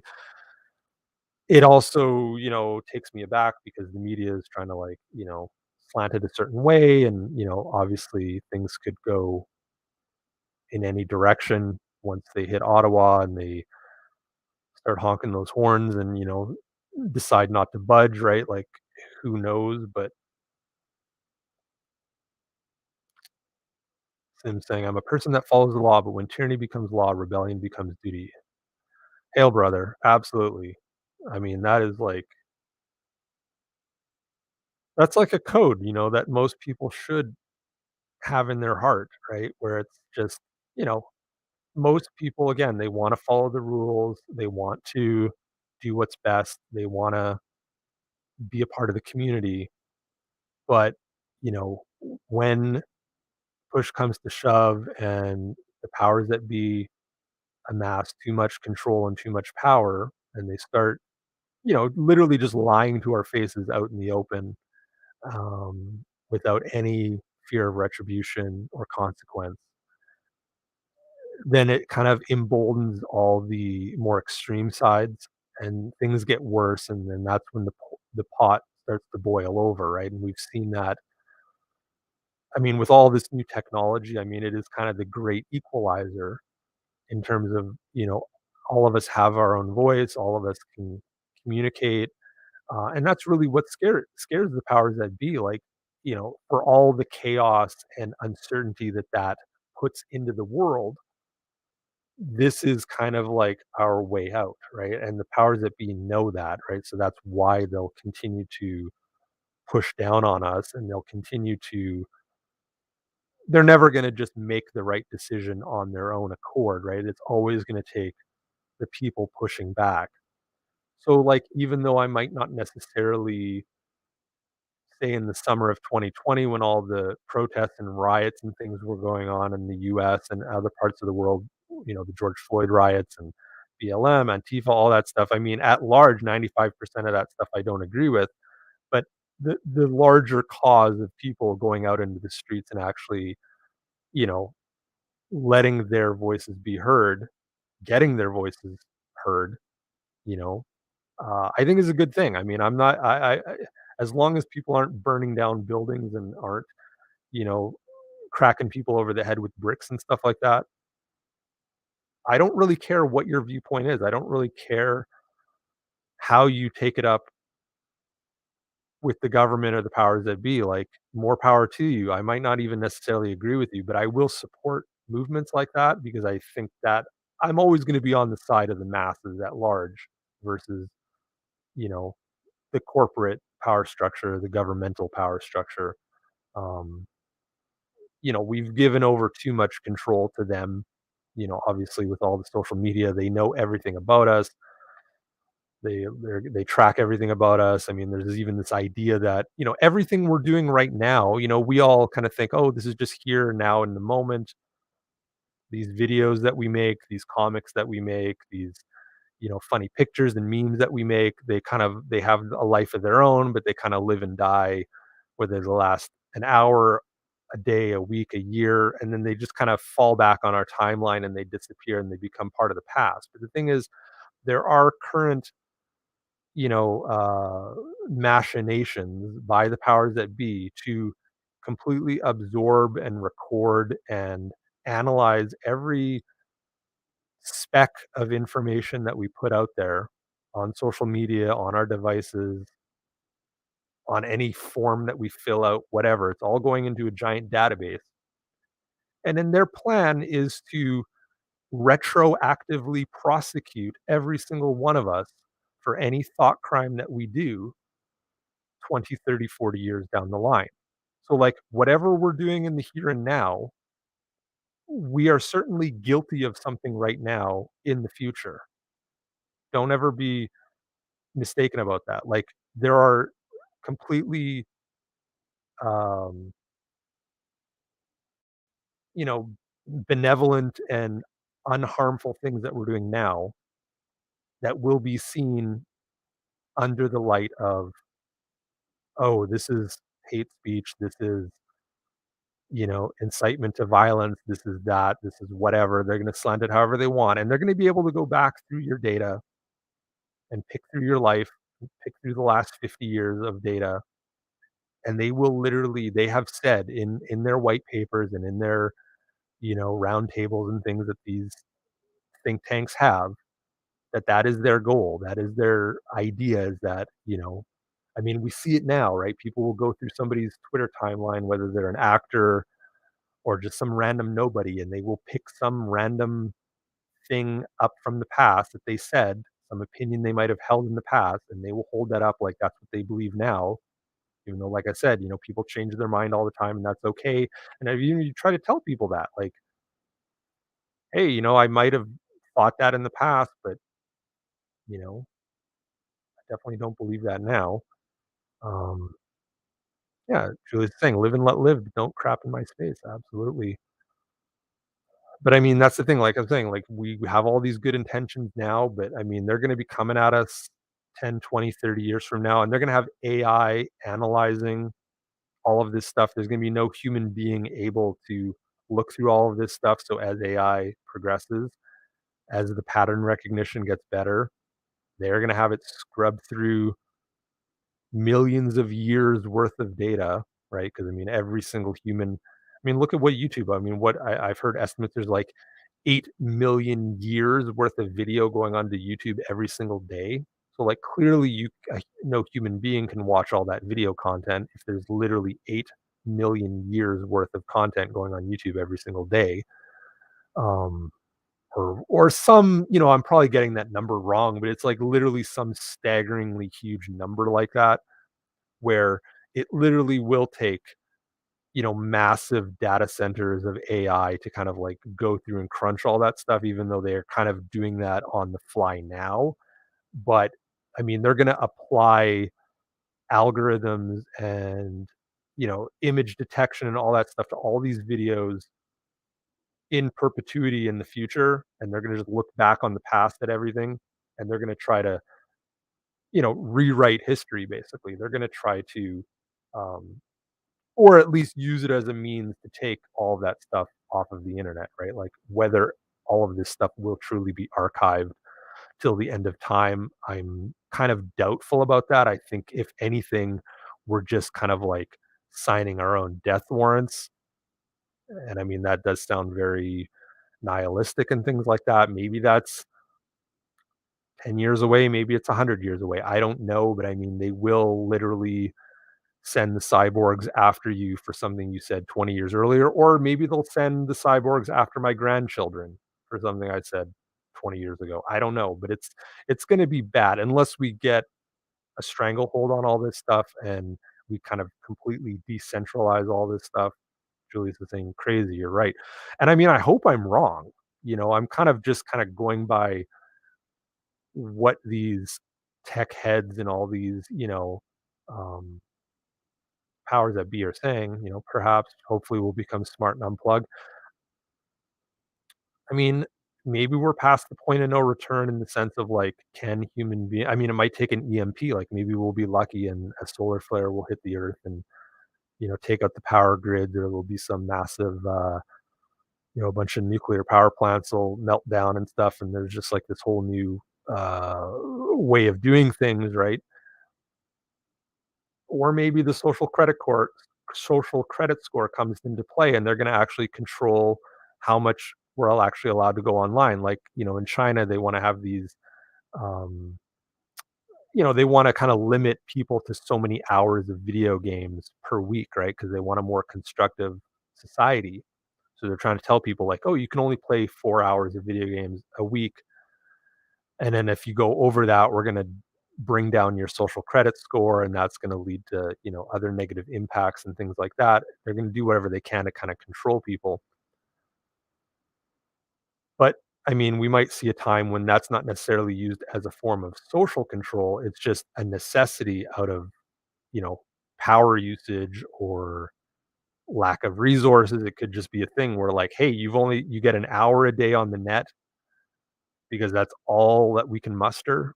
And the infrastructure can't handle. I mean the internet is built to kind of survive a nuclear war. That's the whole idea of a network, right? Is you can take out individual nodes, but they can always transmit around that. She was just saying, damn, like the end of Escape from LA. Yeah, and that movie is actually, as much as I love Escape from New York, and I kind of didn't like Escape from LA when it came out. I watched it again a couple years back and I was like, yeah, there's some really cheesy stuff in here, but it actually is a very fitting sequel to it. And it kind of is, again, it's kind of like how Idiocracy has become a predictor of the future, where we're almost living in Idiocracy, even though it came way sooner than anybody ever expected. And Sim saying the truckers that passed the border said they did not have to show their passport at the border. The border control has a scan that validates your passport when you get close. Exactly. I've heard that too. Now, whether that's like a Bluetooth thing or can you put your cell phone into a Faraday cage or like a block it pocket and prevent that from happening. But it's like, yeah, there is some, there's a cooperation going on between the telcos and the government at large where they're, once you get within range of their what are they called? Is it Stingray? I think there's like a cell phone technology that's on some of the cell phone towers called Stingray, right? Where they can actually, they can deduce your IP and your, recent whereabouts and all this other stuff and kind of track you within a certain region. And I mean, they always you talk about this in the sense of like it's national security, it's to keep people safe, it's to manage the network, blah blah blah blah blah. But obviously, we know there's this giant spy grid, that the intelligence agencies have their paws in, right? That they're obviously using it from.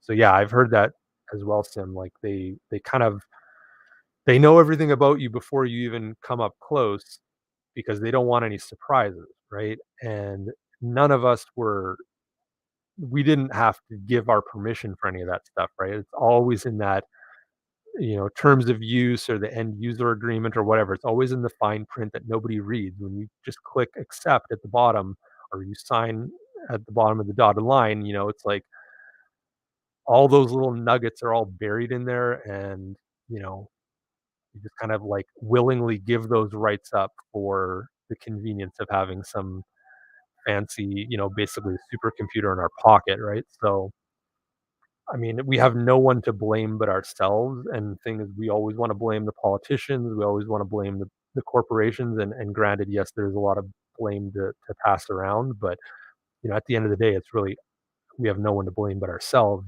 by either buying into the system or not speaking up against the system or not, actively trying to create some new other system, right? Like at the end of the day, that's why I think capitalism wins out is because there's always a better idea out there. There's always a better product. There's always a better way of doing something. There's always an improvement to be made on something. That's what a lot of capitalism is, right? It's just taking baby step improvements on something. It's not that somebody's trying to like get rich quick or they're trying to destroy the resources of the earth or whatever. They literally just wanted to create something to make life a little bit easier. And then that technology runs away on itself kind of thing and becomes something bigger. More and more people use it, people improve on the idea, and then it just kind of gets out of hand. So you take something like, you know, Sim is mentioning here, Amazon is opening stores that work the same with no cash. It scans when you walk out and it charges you through your phone automatically. Absolutely. I think even some of the grocery stores have experimented with that where you just kind of fill they're going to do the Internet of Things, where there's some sort of, RFID tag on all of these products and you just fill up your shopping cart, you walk through the scanner, a la the self checkout, except you don't have to sit there hand by hand. You just kind of push the whole cart through the thing all at once. And then it automatically charges your account or whatever, and you don't, you're just in and out of there in a hurry. Now, obviously, yeah, that would be very convenient, but what you don't think there's going to be pricing issues? Like even since they went to the self checkout, maybe 10, 15 years ago, however long it's been, kind of a mainstream popular thing, there the number of pricing discrepancies at stores has like literally risen like 10,000% or something I read, right? Because there's not really that personal interaction between you and the clerk anymore, right? It's like you can kind of sit there and watch the screen as she scans, think, "Oh, hey, that's weird. I thought it was only supposed to be, $2.99 a pound, not $6.99 a pound." Or I thought that thing was on sale. Oh, okay, hang on, let me call, and she does the price check and all this and that. But when you're just going through the self checkout, you're just scanning things and you're in a rush, or maybe even if you're looking, you're like, it's too much of a hassle, and the person isn't at their stations, you got nobody to help you or whatever, right? So that convenience, puts you at a disadvantage and you just kind of go along with it. And then the company realizes, oh, wow, we got away with overcharging them on this, this, and that. That thing was supposed to be on sale, but it wasn't, but nobody noticed. So we can kind of willy nilly with the prices and all this. And so, I've seen some consumer reports where they say, like, no, they are literally, you know, scamming a lot of people with these price mistakes. And it's like they know it, but nobody's complaining. So they just continue to do it because, again, those companies want to increase their profits, as much as they can, right? So if it's a mistake that benefits them, they're always willing to go along with it. Whereas, obviously, if it's a mistake that, you perpetuate against them, if you're in the wrong, I mean, they're gonna throw the book at you, right? And they're gonna treat you like "Oh, you didn't pay for that thing, you left it in your cart, you're a shoplifter." When it's like, "Well, you're the company that made it easy for me to just kind of like walk in here and load up a bunch of stuff and do it myself and walk out." Like, why am I still paying these prices when you're not even paying your cashiers anymore, right? Like, I'm doing all the work for you, but meanwhile, it's like, "Oh, you."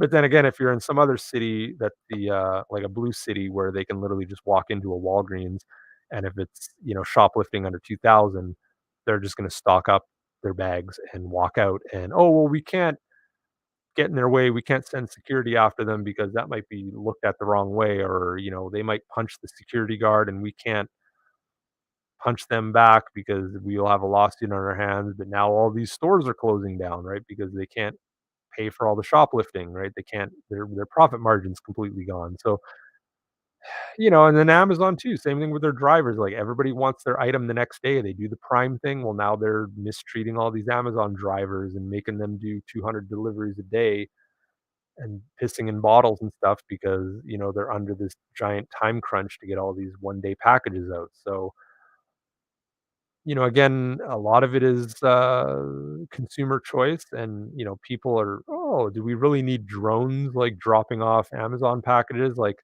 Well, like, I mean, hey, if that saves some Amazon driver from ripping their hair out and, running over some little kid in the crosswalk or whatever, then I'm for it. If it makes sense, I think technology is a good thing overall. I don't ever really think technology takes any jobs away from somebody. It might displace jobs in the sense that, like, yes, now there's not as many human beings in this sector of the industry or whatever, but over time, that always leads to more jobs in some other sector or new jobs, new positions, things like that. Like, generally, as we've progressed in society and as technology has progressed, it's not that there's any less jobs. If anything, there's more jobs, there's more creativity, there's more things to do, right? Here's Sim saying, "How many companies got in trouble for overcharging people an extra dollar here and there? Like, now there's a legal court case versus Uber for ever charging for fees." Collective court case. Yeah, I mean, and that's the other thing is, like, you bring up a good point about the like class action lawsuits and things like that. I think we're going to see a lot more of those going forward, right? Where it's just like, because it's not that these companies are necessarily doing anything up against any one person. It's that they're just ripping everybody off in general, right? And so everybody is kind of owed a piece of the pie. And I got in on it wasn't a class action lawsuit, but it was when the lithium batteries were screwing up on a bunch of different devices, like Apple got sucked into it, and I think HP and some other companies. It's basically them farming out their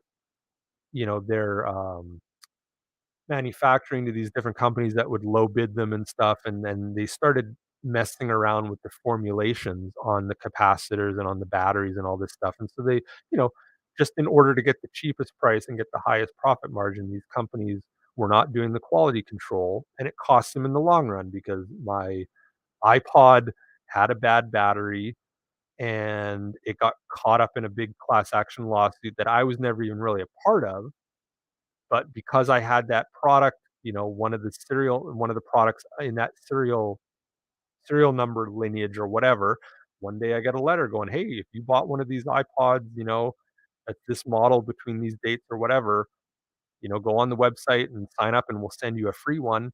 And so I went from a cheap little, one of those little thin, iPods to like whatever the newest one. But the thing is my iPod was dead. Like, it had died a long time ago. I had moved on, and then all of a sudden now I'm getting this new thing in the mail, the brand spanking new model. So, sometimes some of those corporate actions, class action lawsuits do really actually end up helping the consumer and the little guy. But I mean, it's few and far between, right? And whether Uber, I mean, as much as I love Uber, I mean, again, a lot of these companies, they kind of get very, not possessive, but you know what I mean? Like they're not really open to competition.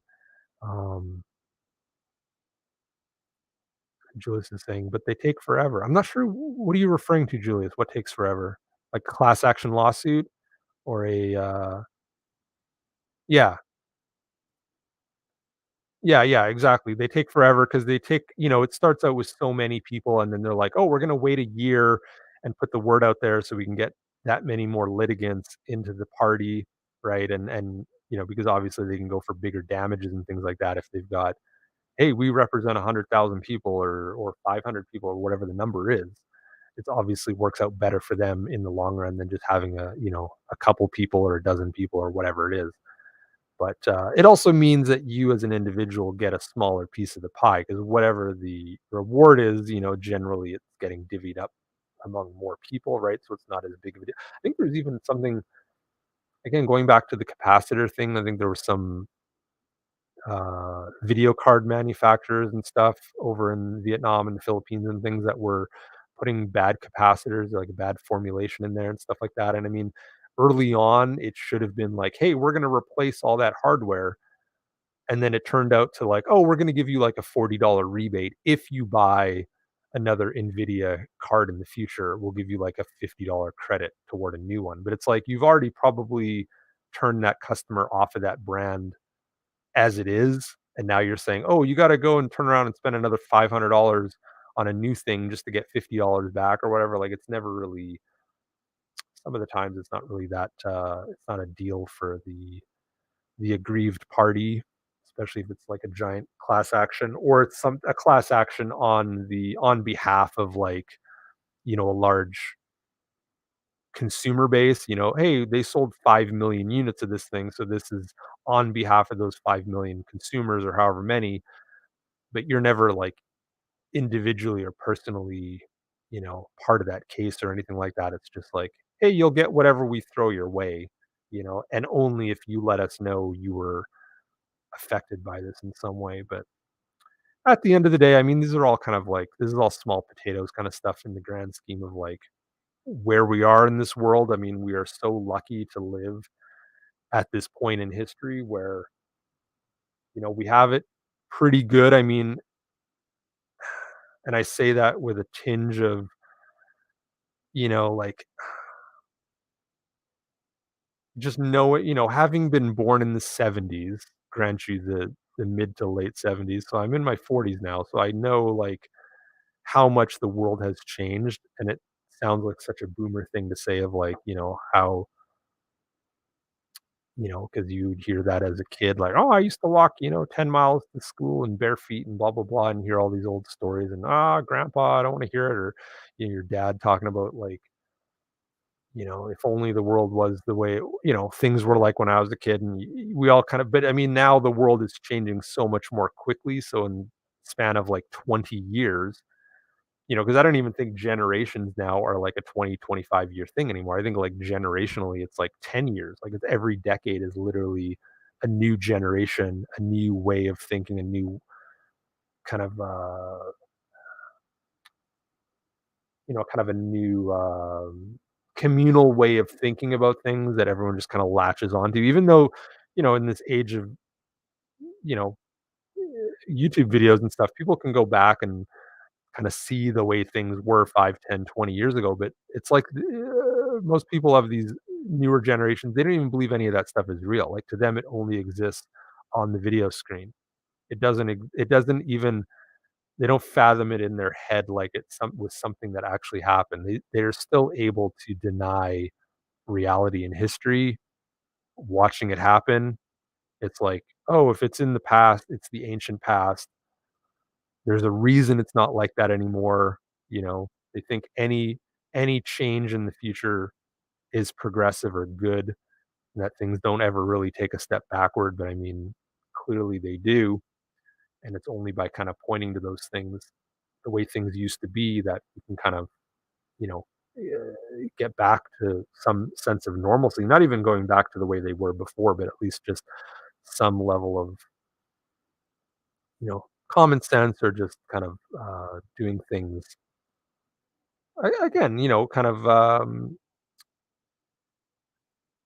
it just, I don't know. I hate, there's so many of these words and terms too that have been ruined, like equality and,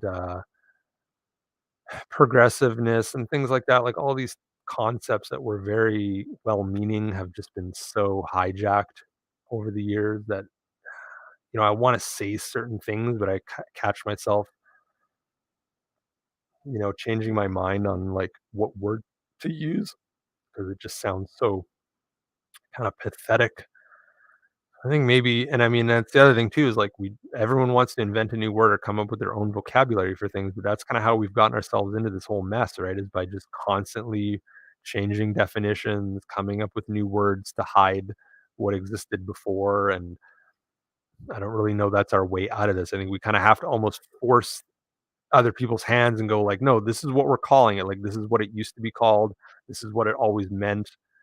We need to go back to that, or we need to at least just kind of all agree on this definition and agree that we're not going to change these definitions anytime soon. We're not going to let some special interest group or NGO or government or corporation just go into Merriam's Webster's dictionary and just change like, oh, this is what a vaccine means. This is what racism means, and they just change these terms and then everyone pretends and acts like that's how it always was.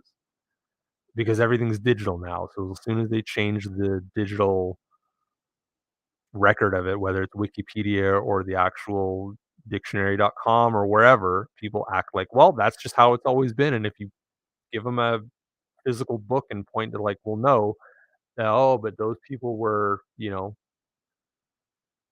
those were the wrong thinkers, So it's kind of like we've entered 1984 now, where you know war is peace, and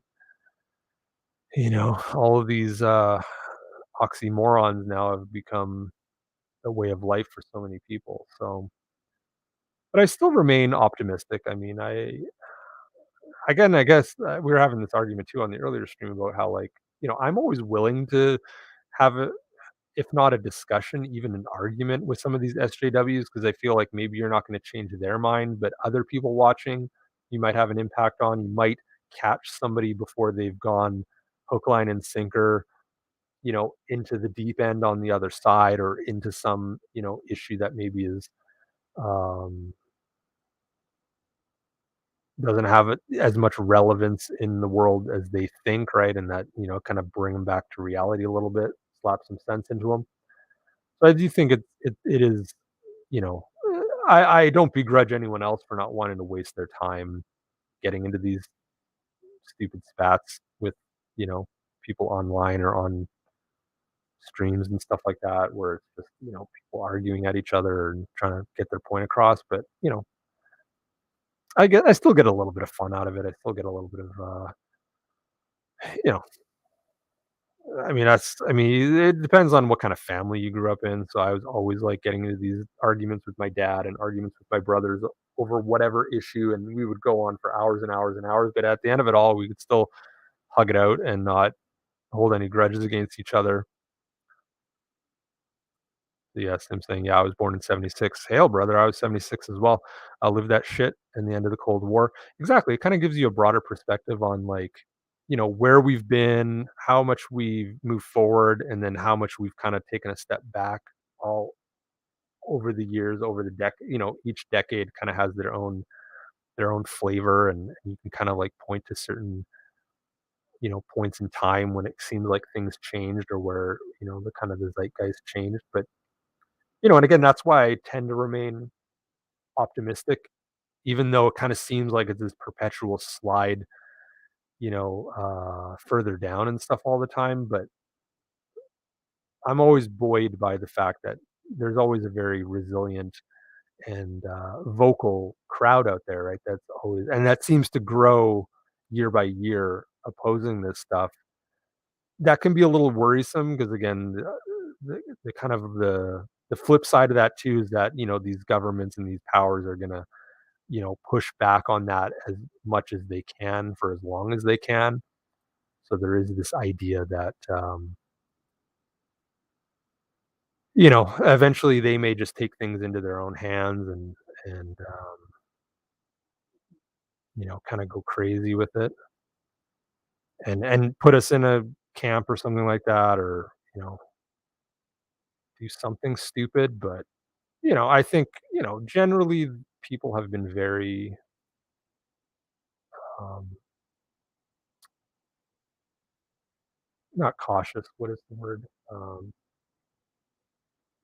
Well, people have generally been pretty respectful over the last 15 years, letting, people, letting the powers that be do their thing, and everyone just kind of assumes that they have our interests at heart, our best interests at heart.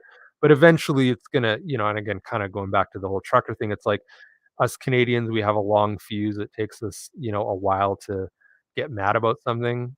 There's always the joke about how we're, so polite and so kind, and saying sorry for everything, and we don't want to make any enemies around the world or any of this stuff. We don't want to get involved. But it's like, you know, which to a degree is true. But at the end of the day, I mean, it just means that we, you know, it's like the game of hockey, right? Like, there's a lot of, it's built around speed, it's built around finesse. Yeah, there's a lot of physicality to it. Um, but there's like a sense of brotherhood. Like, even the opposing teams tend to look out for each other, right? Nobody's literally trying to take anybody's head off, and that's why when there is a bad hit, people will, you have the fist fight, and the fist fight, fighting in hockey is there to keep it um, keep it fair, both between the players and also when the powers that be, when the referees aren't calling the shots properly, right? The players will take it into their own hands, and that's why fighting hasn't been banned in the game, right? Because the people in charge of the sport realize that's what keeps it true and honest. Um, is when the players have that level of control, when when the masses, right? And that's, I don't know if that analogy necessarily works, but it's kind of, I do kind of like try to think that that's maybe what society is like, or at least even in Canada, right? Like we can only push it so far, but then eventually we're gonna drop the gloves and we're gonna, you know, give you a taste of your own medicine and we're gonna fight back. Just like in war, it's like we don't want to go to war. We generally try to be peacekeepers, but I mean, if we're called to action, I mean, we'll go toe to toe with the worst in the world, and people might joke, "Oh, Canada even has a military," but it's like, actually, we do quite well with our military for as small and for as underfunded and under-equipped that it is. We manage to actually maintain a pretty decent, level of standard compared to the rest of the world, compared to so many other bigger countries and bigger defense budgets. So it's like working with what you got, right? It's like, don't be wasteful. The US, if anything, is very wasteful on their end, right? They just throw money at a problem, but then that brings in all these, competing, military industrial complex, attaches, all these companies and all these, think tanks and all these different groups and things that are trying to, get $1 here and there or get $1 million here and there. But I'm saying, yeah, people stuck in mass psychosis, aka Stockholm syndrome. Absolutely. I mean, that's literally been the definition over the last couple of years. Why do you think they don't want us to gather for the last 2 to 3 years? Yeah. Oh yeah, absolutely. There's even been politicians that said, like, don't talk to your neighbor. Don't go out and look at the sunset. Like, okay, like I thought going outdoors, like if anything, standing out in my backyard and staring at the sky and breathing some fresh air should be healthy for me given the current situation. But no, they don't even want neighbors poking their heads over the fence and talking to each other about what's going on in the world or what, changes they'd like to see, right? Because they obviously, yeah, they can't control us. If we all, they know there's more of us than there are of them, right? So they don't ever want us getting the idea that, we're in control or that we can affect change. And that's kind of why you see with this whole convoy, the freedom convoy, right? It's trying to, everyone's slandering it. Oh, it's not as big as they say. Oh, it's going to do nothing. Oh, they're a bunch of fascists. Oh, this, oh, that. But I mean, that's just because they're scared. It could be that the naysayers are just completely, again, Stockholm syndrome, like they are now siding with their captors. Um, One thing I remind the haters right now: would you have the same energy if we found out it's the vax that need to be limited? LOL. Would they still agree and push for themselves to be cast out? Oh yeah, I mean, they've definitely, and I mean, because again, I was kind of talking earlier too about the kind of the comparisons to other historical events, right? Again, whether it's the Holocaust or other atrocities and I mean, they always call it the Holocaust, like there's only one, but I mean, there's been, dozens of Holocausts over the centuries, right? To many, many different groups of people for many different reasons, and of every political stripe, right? So it's like, to then think that like no future Holocaust can happen, or that somehow, again, that whole idea of like, well, we should learn and know our history, otherwise we're deemed to repeat it. Well, I think most people in general would agree with that, right? But then if you bring something like that up, it's like, oh, it's a step too far, and but it's like, well, no, that's why those lessons exist, right? It's so that we can recognize the signs of it happening again, or at least the things that led up to a situation like that, right? It's not that anyone is trying to like make light of those past situations, those past events. If anything, I think it actually kind of does honor those events, right? Because it shows that you're mindful of those people that lost their lives. Those, I mean, faceless, nameless people that really don't exist um, at large anymore. Like nobody knows who those people were, right? So on an individual level, like, it's like if anything, we kind of do make those events kind of personified again, right? Because maybe there isn't an actual person, like an actual victim that you can point to as a example to kind of hold up, or like, to show like this person was a victim of this thing, when it kind of just becomes this, you know, all encompassing thing that affected, oh, well, it happened to everybody. Then all of a sudden now that event becomes sacred in a sense, like you can't, but it's like, well, no, it's like we're not saying anything bad about individual people. Like if you were saying something bad about the actual people that lost their lives in the Holocaust, yeah, that would be horrendous. That would be a step too far. But when you're just trying to say like, hey, aren't we kind of moving a little too far in this direction? And the last time that happened, this is what happened. And I feel like that actually is honoring the people that lost their lives back then. Him saying, "Yeah, it's fucking huge." Now they say they're Islamophobic, right? With the caravan, right? They're trying to say, like, again, there was like maybe it was Washington Post or one of these, U.S. newspapers that did one of the political cartoons on it where they had all the trucks and they had fascism on the side, and it's like, how is it that you know anybody fighting for their freedom or anybody's freedom is ever seen as fascist, right? Like, again, it's like a corporate newspaper owned by Bezos in conjunction with the government message calling it fascism. That literally is the definition of fascism, is when the corporations and the governments move in lockstep against the people, right? So of course it's the kettle, the pot calling the kettle black, or whatever the saying is, right? Like, it's just, and I think the majority of the people out there see through that stuff, um, but they're not worried about uh, the corporate media is not really worried about how the public sees it anymore, because they're just, especially here in Canada where they're supported by government tax dollars and stuff. Yeah, remember the Acadians and natives? Absolutely, like, and I mean, there's never anything, but unfortunately, because we're part of a being a Caucasian individual, it's like if you try to, like, again, it's like this whole thing. They want to have their allies and they want to have their, you know, um, people, carrying forward their progressive message. But if you kind of take a little bit of a different opinion on things, then it's like, oh, you're not the right skin color to have this opinion or whatever. Mirroring, or the kid who calls wolf. Yeah, absolutely. I mean, there's so much like double standards and so many, logical fallacies and things like that that go on.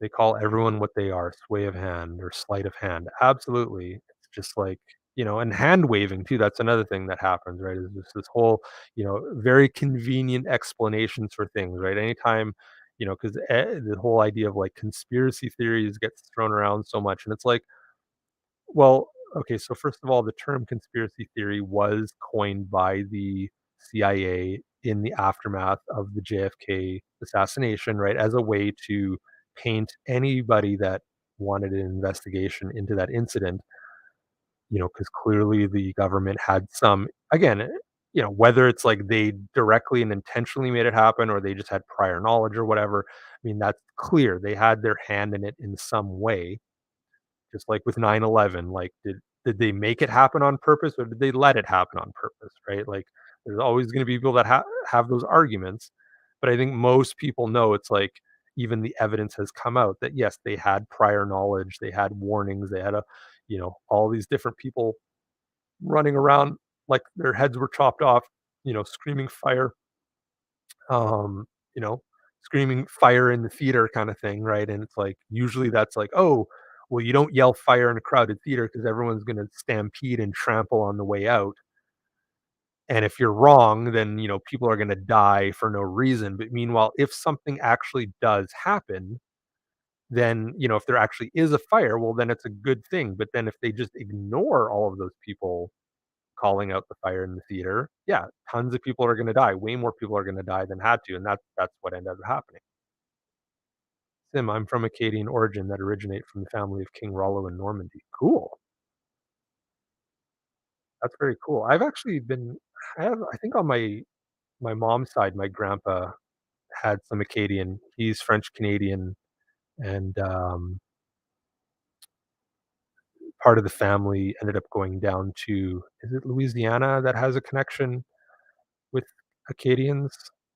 There's Acadians that went down to the US into Louisiana. I don't know, maybe I'm getting it wrong, but I gotta look more into that.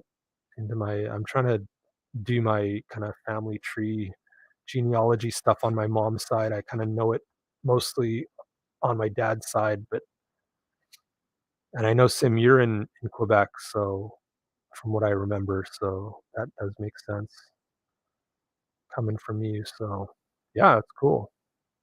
I don't know nearly enough about my own Canadian history. Like I'm ashamed to say, like, I probably know more about American history than Canadian history. But even though I, learned so much in school, but it's like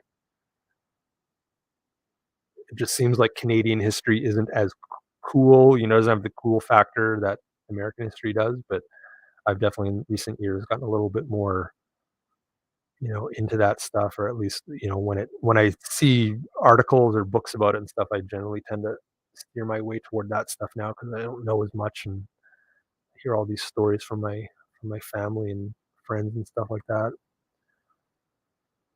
But and that's the thing, right? It's like in groups, out groups, all these things. I mean, it's good to be, proud of your heritage and proud of your upbringing and everything that made you what you are and the reason why you are here. Quebec and Louisiana Cajun. Okay, yeah, I kind of figured it had a connection with that. But again, I don't know all the connections or all the timeline of all that, but it is pretty fascinating. And again, it's one of those things too when people bring up like, all the differences between Canada and America. It's like there's actually a lot more connections than most people realize, and there's a lot more, close association and kind of history back and forth between the border that most people don't fully appreciate. That kind of lended itself to the development of both countries. Like obviously here in Canada, we realize, yeah, the U.S. has had a big influence on Canadian society and Canadian culture in a sense, but there is actually a big influence the other way as well that Canadians have had on America that is kind of lost to history, or at least that a lot of people don't appreciate. Whether there were a lot of settlers that moved from Canada down into the U.S. and made a name for themselves in the U.S. and things like that. But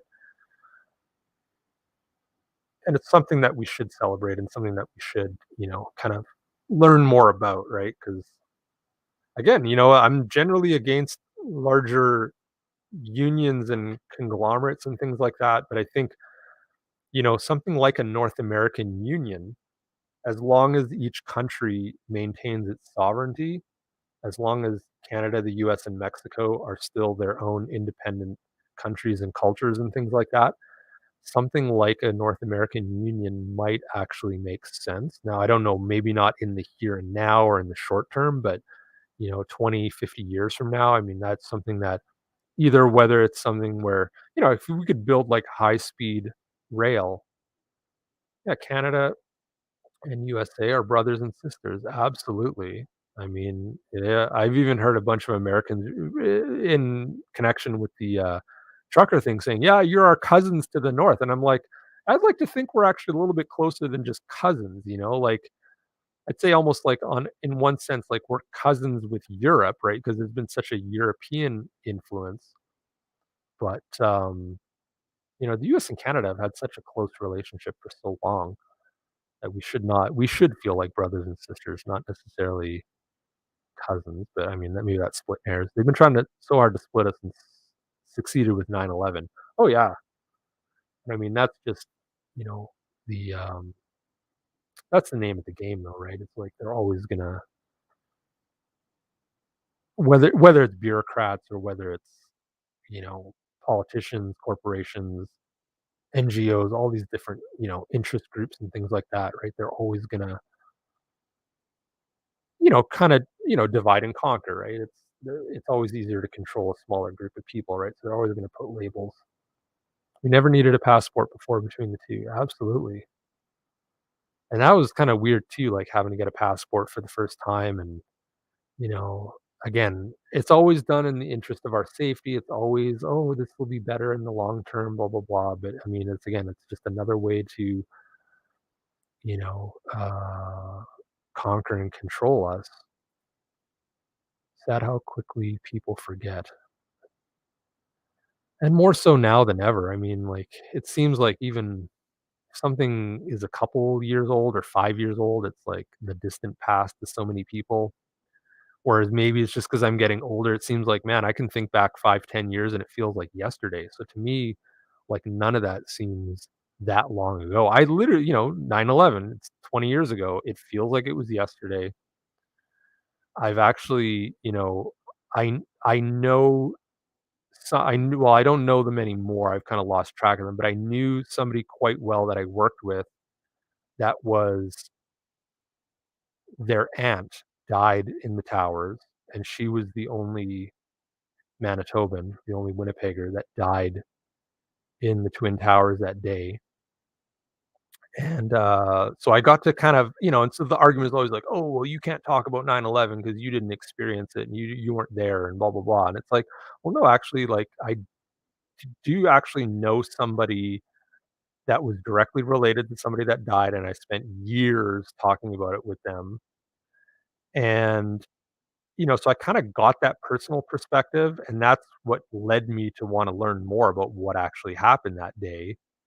And so I actually went to the United States for a conference on 9/11. I've actually, there was, I think about 3 or 4 different, talks that came here to my city that were on the issue, and I went to them every single time, got to, and then obviously online, you make connections with people and stuff like that. So, I mean, and it's something that's affected the entire world, and it also teaches you a lot about, you know, the rest of history, right? Whether you believe it's a false flag or not, whether you believe it's this giant,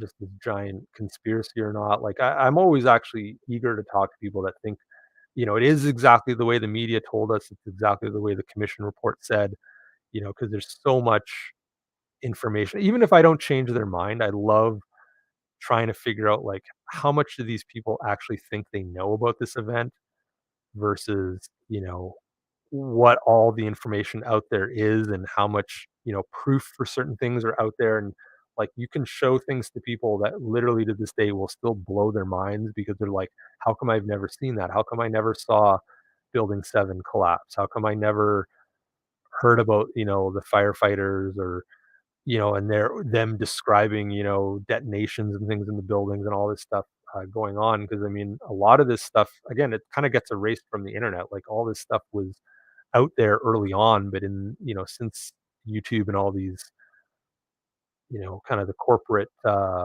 influences happen online, it's like they've erased a lot of that, or at least you have to dig a little harder for it now. Shipping that costs like it was overseas. They can't tell you how you fell or related. They never lived your life before. Yeah.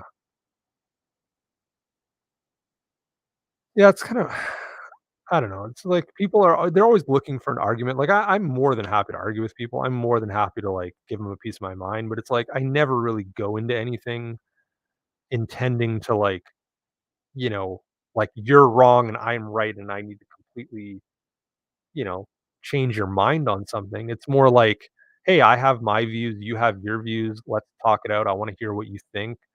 Because again, until you get into a conversation, there's always like these nuanced details, right? Or these little factoids.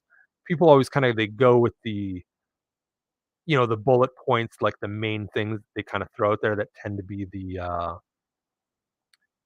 stuff that's already out there that the things their friends told them or things they heard or things, kind of the bigger, larger understanding the way of looking at things, but I mean, when you really kind of get down to the nitty-gritty, like, most people do start to realize there are discrepancies, there are facts that they can't pin down, like, "Well, you say that happened. How do you know that? Like, did you where did you learn that? Like, where are you getting that information?" You start really getting down to it.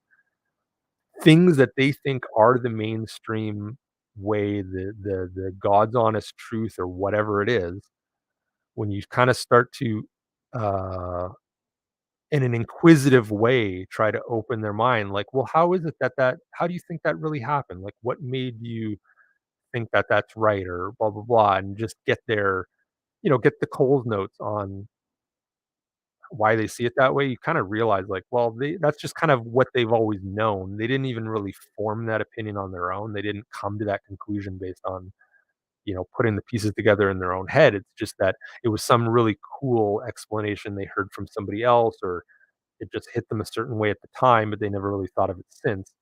But if you then kind of take it, well, like, no, I used to actually think that way too. And then I learned this, and that is what led me down the rabbit hole. Once I started looking into this, that's where I learned about this.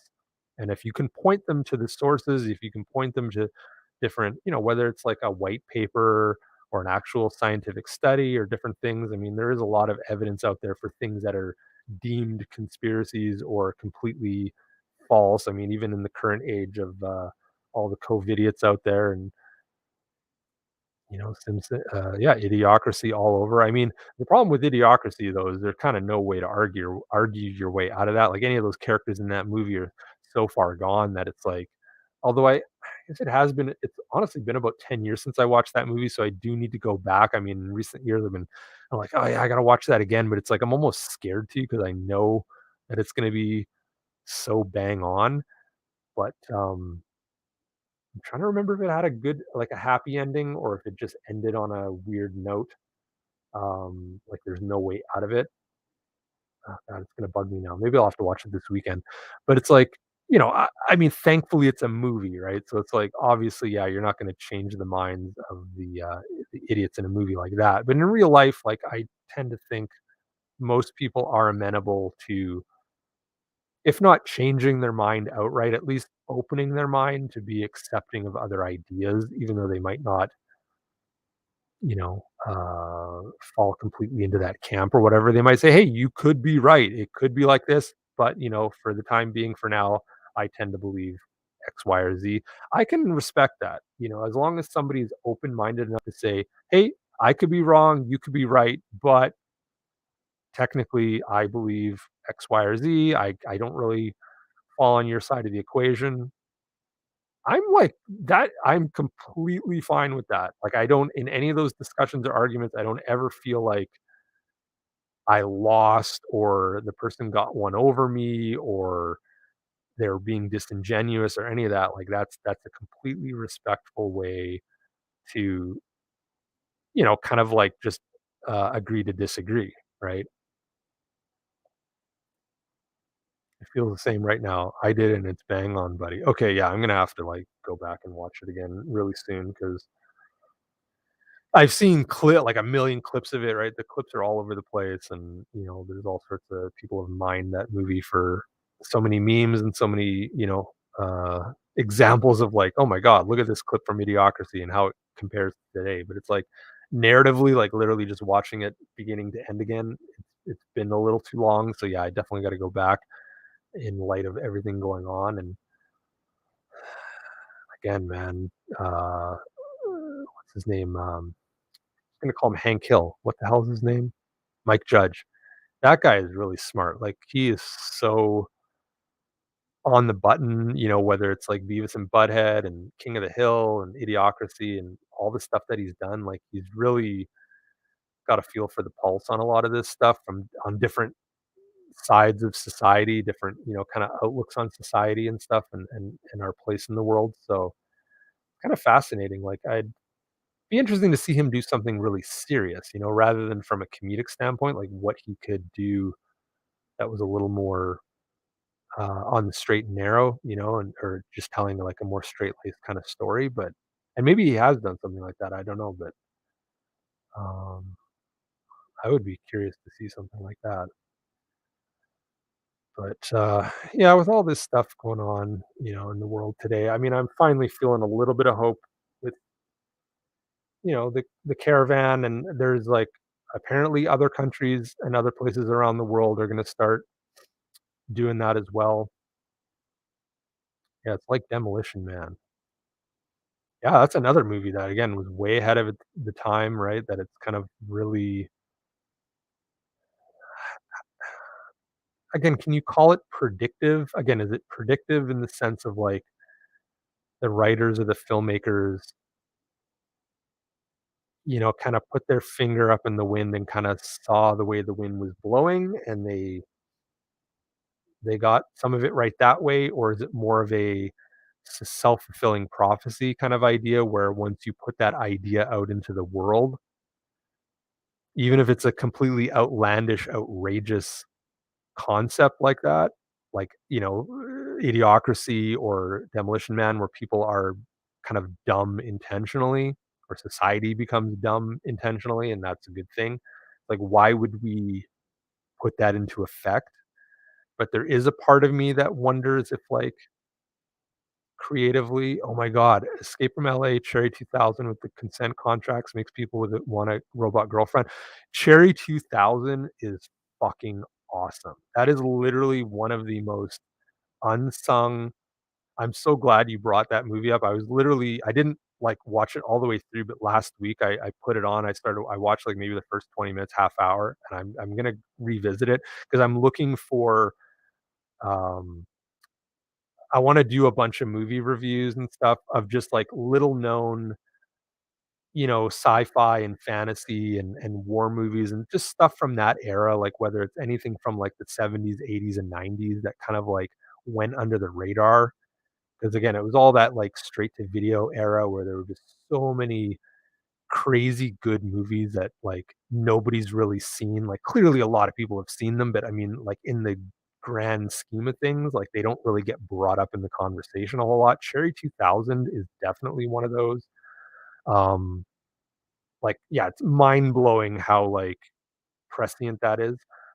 But again, all this stuff of, like, creatively, like, again, and I kind of the title of this stream where like, I put Friday Night Zeits, what's happening, right? It's like the idea of, like, the zeitgeist of the moment, right? Like, the zeitgeist is like, is it a thing that just happens, or is it like a thing that people make happen, right? Is it like a collective consciousness thing where once an idea becomes so prevalent that it just becomes inevitable for it to become reality? And I kind of like, in a romantic sense, I kind of like that idea that, like, creatively, because we see it with, like, think we were talking about Star Trek earlier, where, you know, is it that Star Trek really predicted anything beforehand, or they became the inspiration for those technologies, right? Because people talk about the communicator, right? The little flip, phone communicator from the original series as being an actual inspiration for the cell phones that came decades later. Um, and I'm fascinated by that idea, right? Of like, was it inevitable for the cell phone to exist in that form, or did it take some creative person putting it out there into the world in a creative form, just inventing it in a de facto sense as science fiction to make it real? And all these guys like Jules Verne and H.G. Wells, all these guys were very heavily inspired by the science of their day and kind of like, you know, pushing it forward, but then also like trying to invent things that other people had thought of in the past, and that continues to this day. Yeah, writing is predicting possibilities, so sometimes you're spot on, and that's what happens. I've been watching lots of them movies. Let's do it together, buddy. I freaking love it. Hell yeah, let's do it. Okay, I'm glad you mentioned that because I'm definitely gonna put that on the agenda. And here in the next week or so, we'll let's try and work that out. I'll send you a message and we'll figure that out. Like, it doesn't have to be too often. Like, maybe just once every couple weeks or once a month or however, whatever works in the short term. Because and we're doing movie reviews too on Richard's channel on the Forest Publishing channel. And I mean, there we're kind of doing more mainstream. We started with The Thing. We did one for Predator, which he's going to be putting out soon, and then the next one is going to be The Abyss. So we're kind of looking at kind of mainstream, big budget sci-fi, and cool movies that we all love, and especially if it's one that like, oh, like I brought up The Abyss, and like none of them had seen it, and it's like one of my favorites. So I'm like, okay, we're definitely doing The Abyss because yeah, we could do Terminator or we could do whatever if we're gonna look at a James Cameron movie, but I think starting with The Abyss would be good because it's one of those ones that, while it's a very good movie that a lot of people have seen, not it's not like people don't really mention The Abyss when they mention great James Cameron movies, and to me, it's actually one of his best movies. Um, but yeah, and then I wanna do, like, just, like I was saying, like, the cheaper movies, the low budget B movies and stuff, or just stuff that kinda went under the radar, so because I mean, again, a lot of those have so many inspiring elements to them, and again, there's stuff that, either was, kinda way ahead of its time or just, looking at it now in comparison to all the crap movies that are coming out, like, I think people think movies are bad now, but it's like, no, there's a lot of bad movies have always existed, and even some of the stuff in the past that was called a bad movie was really only a bad movie by comparison to the movies of the time, but now in the direction that everything's going, I mean, you kind of gain a whole new appreciation for it, right? At least uh in their earnestness, right? Of like just they didn't have a filter, they didn't have that layer of censorship on them in the past. So just love The Abyss, made Scotsman and Beacon watch it for the first time. Awesome. That's yeah. Like I mean that it's kind of one of those movies that has everything, right? It's got the action, it's got the suspense, it's got, the tech, like the undersea exploration, kind of the focus on science and exploration that Cameron's always had, which I don't think any other director in history has it the way that Cameron has it. I mean, people can talk about, you know, Christopher Nolan and George Lucas and Spielberg and all these guys, but I think Cameron really there's something about his blend of art and technology that nobody has been able to even come close to. And I don't really care what anybody says about Avatar. I loved Avatar when it came out. I loved Avatar every other time I went. I literally saw Avatar 14 times in the theater. I was one of those weirdos that contributed to its giant box office because I kept meeting people that hadn't seen it yet and were like, "I don't know about this 3D movie stuff. Oh, I don't know. What are these blue people? Blah blah blah. Oh, it looks neat, but I'm not into sci-fi." And so I kept dragging different friends to this movie, or it would be like the random cousin or uncle that was like, "Oh wow, this movie's amazing. I can't believe it." And it's like, "Oh, cool, you like it too? Yeah, let's go see it again," kind of thing, right? So I ended up seeing that movie more than a dozen times. I still love Avatar to this day. Director's extended cut is awesome. Exactly, and I'm not saying it's a perfect movie. I'm not saying it does not have its flaws or things that you again can nitpick or whatever. But I mean, the way that movie has been maligned, I think it's just one of those things again, the zeitgeist where it becomes cool to bitch about a movie. Like it just seemed like there were a lot of you can become a victim of your own success. Like because it became the biggest movie in the world, just people will automatically want to knock it down a notch or two, right? Even though they may have gone and seen it 5 times or whatever, but then 5 years later, they're like, "Oh, that movie sucked," and even though I liked it at the time, and it's like, no, I literally have, like, books about it. Like, I have a where is it? I have one of these ones. Yeah, this is a very cool this, Avatar: An Activist Survival Guide, which gets into all the weapons and the animals and all it's all the behind the scenes stuff that's, like, nowhere in the movie, but was just kind of developed to create to create the world of Avatar. I mean, it's a great example of world building.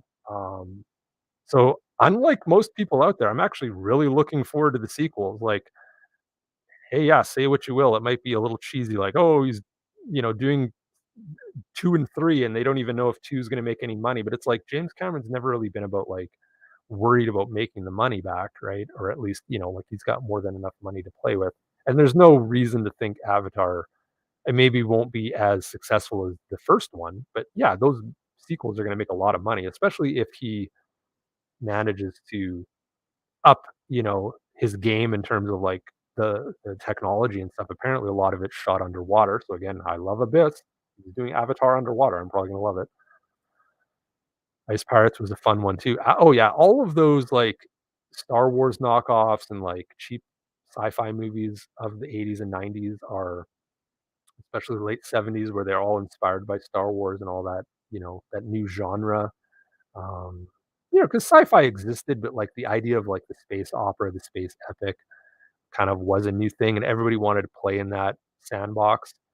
So yeah, I mean, it's weird. I actually kind of appreciate them more now than I did when I was a kid. Because as a kid, I was kind of like ruthless, and I just, oh, it's just trying to be Star Wars, and I may have loved it for whatever reason, but it never really held a candle to any of the classic movies that I love. But it's now, with the way that they've bastardized Star Wars and all these big IPs now, it kind of is fun to go back to some of these kind of knockoff movies of the past and realize how much love they put into them and how much like, they really are, love letters to that genre, and how they're not really trying to like compete with those movies. They're just, yeah, Alita was great. Too bad Rodriguez went full woke now. Yeah, exactly. Like, and I mean, is he full woke? I mean, maybe. I mean, I kind of also, that's the other thing too. Is like so a lot of these Hollywood types and stuff. Like I kind of expect them to be woke. Like I kind of going into the everything, I automatically assume they're going to be way beyond me or the general public in terms of their virtue signaling and wokeness and all this stuff. So I've kind of like, I guess my attitude is tempered on that a little bit, in the sense of just like, well, yeah, that's kind of the status quo for them. Like that's kind of the game that they have to play, which sucks. Like I'm not trying to make excuses for it or anything. It's just that you know, Latinx included, was that in, are you referring to like Alita in that regard, or I don't know. But anyway, yeah, Alita Battle Angel is great. And I mean, actually probably one of the few examples of anime or manga translated to film and done properly. And I think, yeah, didn't and James Cameron did produce that, right? So I think, because yeah, James Cameron was trying to like get that movie off the ground for the better part of like 15 years, and then eventually um Rodriguez directed it, and hopefully he'll get to do a sequel for it. But I would like to see, this is where, yeah, as much as I want to see a sequel to that, I want to see some other anime tackled live action. So like, and again, this is something I want to do streams on, because I don't know how many people have seen it. Like my favorite anime of all time is Bubblegum Crisis. And Bubblegum Crash, the series that came after, isn't quite as good, but it's still pretty damn good. And then the newer kind of like reboot revamps of Bubblegum Crisis are like, don't even hold a candle to the original. Um, but that is a very underappreciated anime series, and it is so influential, and it's also like so fucking kick ass that if they could actually, approach it, take it seriously, even though it is for female leads, and it's kind of like, it on the surface it might look woke in the sense of like, oh, it's girl power and blah blah blah, and it's just a bunch of girls in battle suits and stuff. It's like, it's actually very, I mean, it's probably one of the best examples of cyberpunk in anime, next to um Ghost in the Shell or Appleseed or some of these other, series that have come since. It was so far ahead of its time, and it just really hasn't, there's nothing like out now, like, they don't really revisit it that often. There's not really any merchandise for it. It hasn't been done to death like so many other animes and other, you know, series that people are in the know about. So, yeah, I would love to, like, I think I've even got yeah, even got some, like, backgrounds here.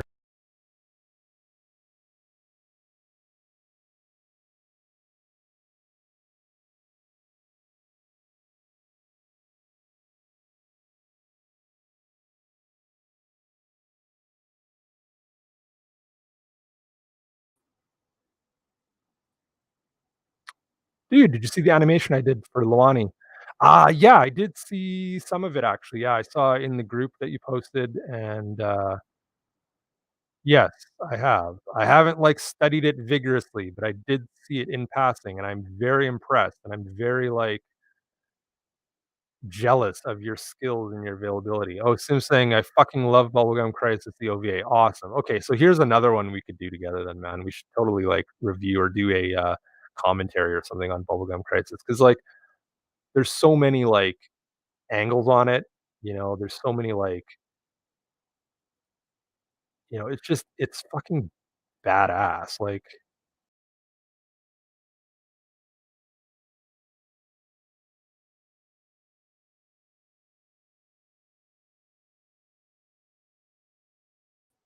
yeah, I love it. There's so many, like, little things I like about it, so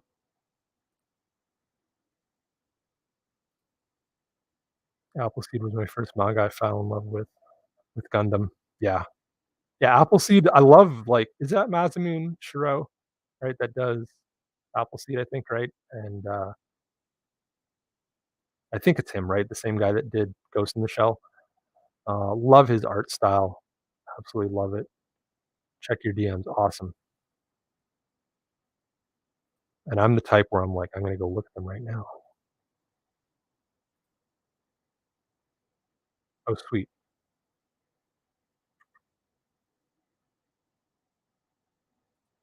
Okay, well, this is,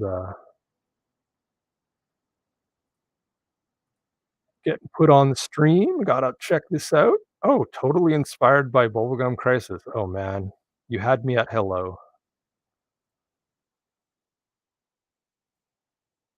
Yeah, I'm always like and I always have these, like, weird my own take, like, "Oh, this must have been inspired by X, Y, or Z," and then I'll tell the person, "Oh, was it inspired by this?" And they're like, "No, it wasn't." So, like, I'm always, like, hesitant to be like, "Oh, this must be inspired by X, Y, or Z," right? Like, I never wanna take that guess and put myself on a line, but, whether or not I would have ever guessed that or not, I don't know, but I'm always, like, happy to hear that when people are like, "Yeah, this was my influence." No ifs, ands, or buts.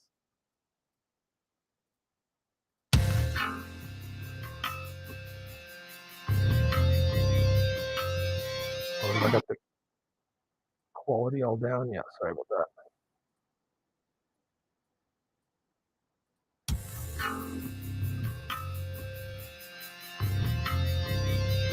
Love it.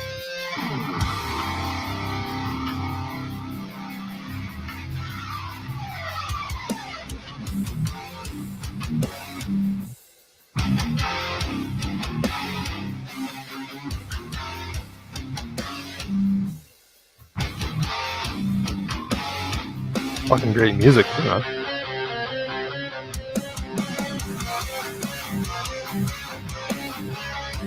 The timing is really good on it too, man. You did a really good job.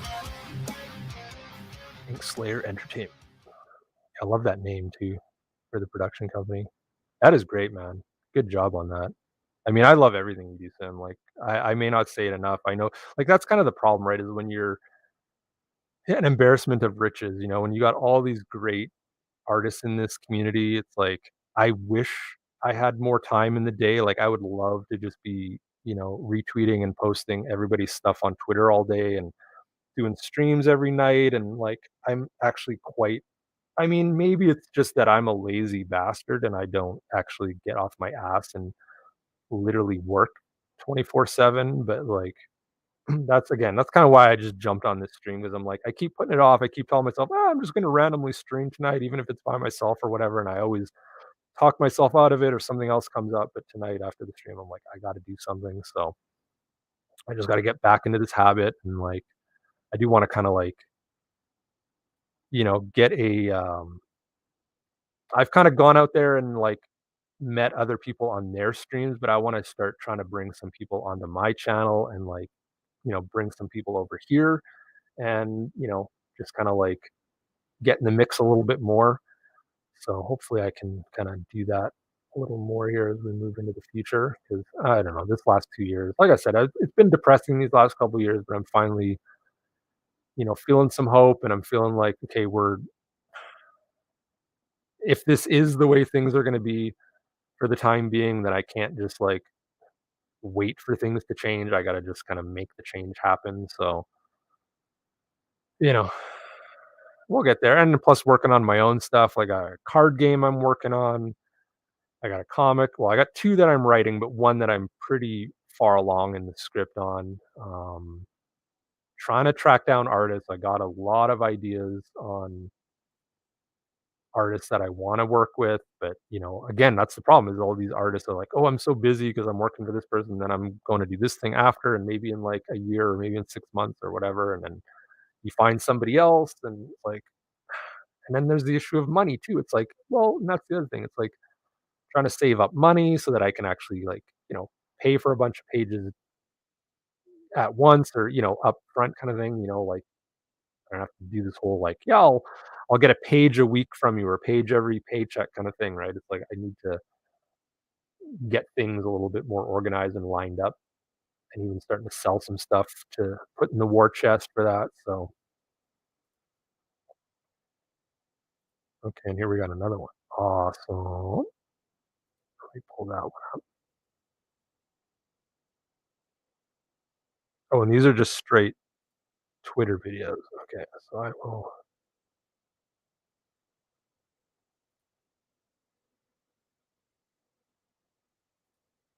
see, and this is my problem with streaming on my own, that I kinda can't walk and talk at the same time. That's one thing I'm still getting used to, how not to sound like a total idiot while you're clicking around and doing stuff. I do need to get another monitor, I think that will help a lot.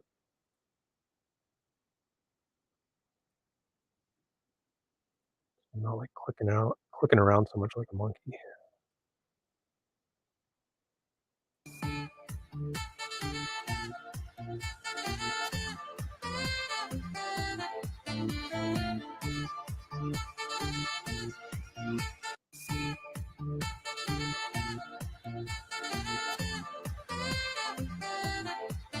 Got the saxophone.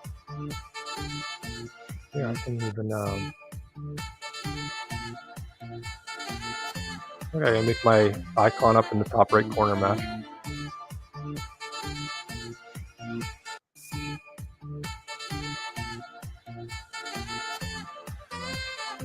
Yeah.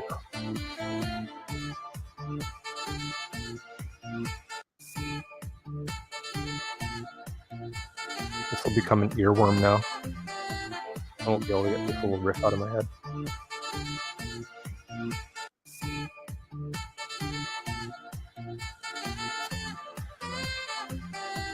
See, like, and even with something, and again, I say like simple, quote unquote, simple like this, I'm still incredibly impressed, even though it's just kind of like line art. But it's like, and I have patience. I wish I could kind of like, maybe I just don't believe in myself enough. But it's like the amount of work that goes into stuff like this. Like, I'm always like inspired by people that like take the time to actually turn their stuff into reality. And I know I got a lot of good ideas. I just need to kind of um, get stuff, not just get it down on paper, but get it refined and get it like kind of like refine my ideas in a sense, because like I there's certain things I'm stuck on, like as in they're done, they ain't changing. I know exactly how it needs to be. Then there's other stuff where I'm kind of like in that mode of like, is it too much like this other thing? It's like that whole idea of like good artists, borrow and great artists steal, but it's like, is it really that mentality of like, so does that mean you should intentionally go out there and steal to become a great artist?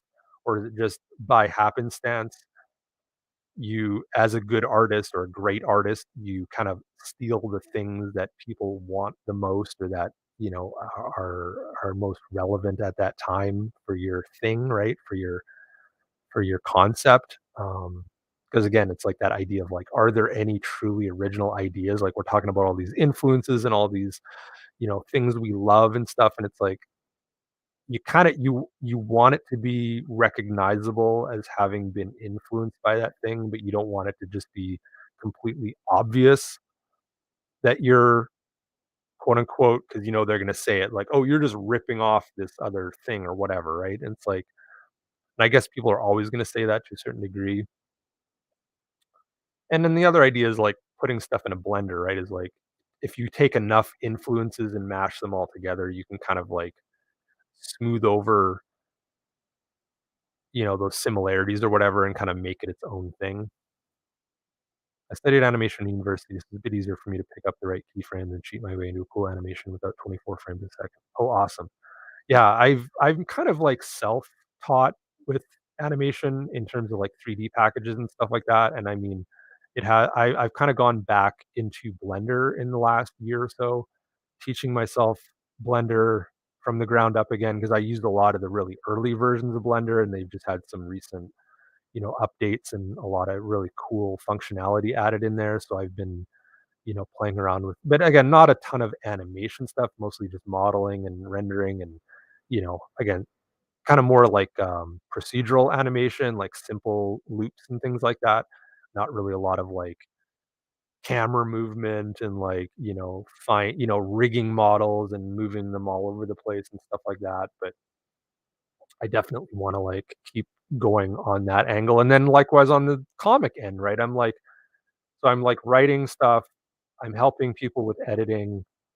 I'm I've always been kind of trying to learn coloring and I can kind of color, you know, a little bit, like I know the basics and stuff like that, but I haven't really done like a full page yet. I can color like individual, like pinups and things like that.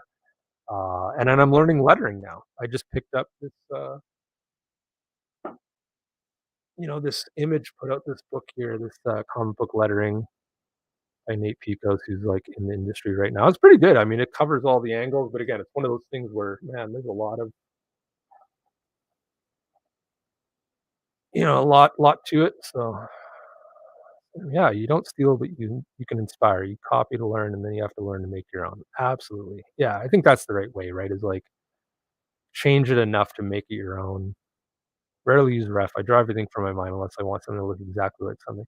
Well, and that's what I love about your style is like it is so your own. Like I've watched some of your like the speed drawing stuff, like where I can see the process, and it's like I'm always impressed by how you just kind of go with the flow and change things up. And I can teach you a few things. I'm a 3D animator and sculptor. Awesome. Yeah, no, you definitely could, I'm sure. Absolutely. And I mean, that's the great thing too, is like I'm already pretty familiar with a lot of the concepts and the basics. Like there's pretty much nothing that I'm unfamiliar with in terms of the terms and the concepts and things, whether it's just whether I've actually applied them or gone and done, put it into practice kind of thing.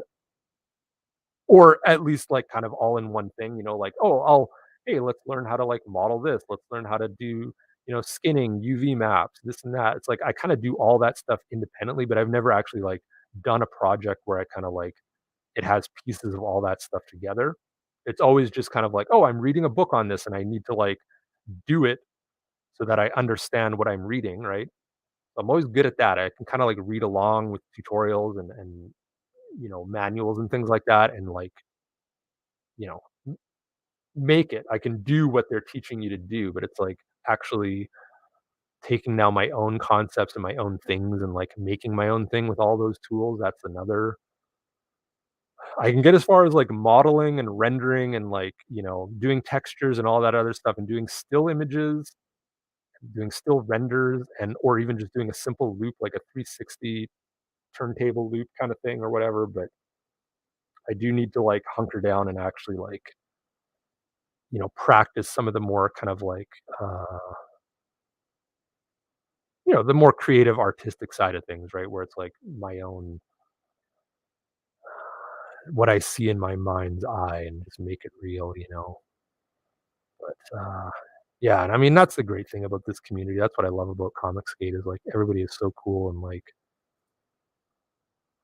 almost too cool. Like that's another weird thing. It's like Sometimes I think everybody else is too cool for school, like, too cool for me. It's like, I'm not good enough for this group, you know? It's like, even though I've always been a bit of the misfit and outcast and freak show, it's like, I always, like and I feel like CG is, a lot of, like, um, fellow freakazoids and stuff like that and kind of the weirder side of people, but, it's like I see all these talented people around and I'm like, "Man, what do I have?" I know I have a lot to offer, but it's like, it's just I don't have a lot to show for it, so then when I'm conversing with people and they're like, "Oh, check this out, check that out. I made this, I made that. I got this book, I got this, I got that." And I'm like, "I'm trying to do stuff. I'm over here in the corner, like, fiddling around, and one of these days I'll have something to show." Like, you know,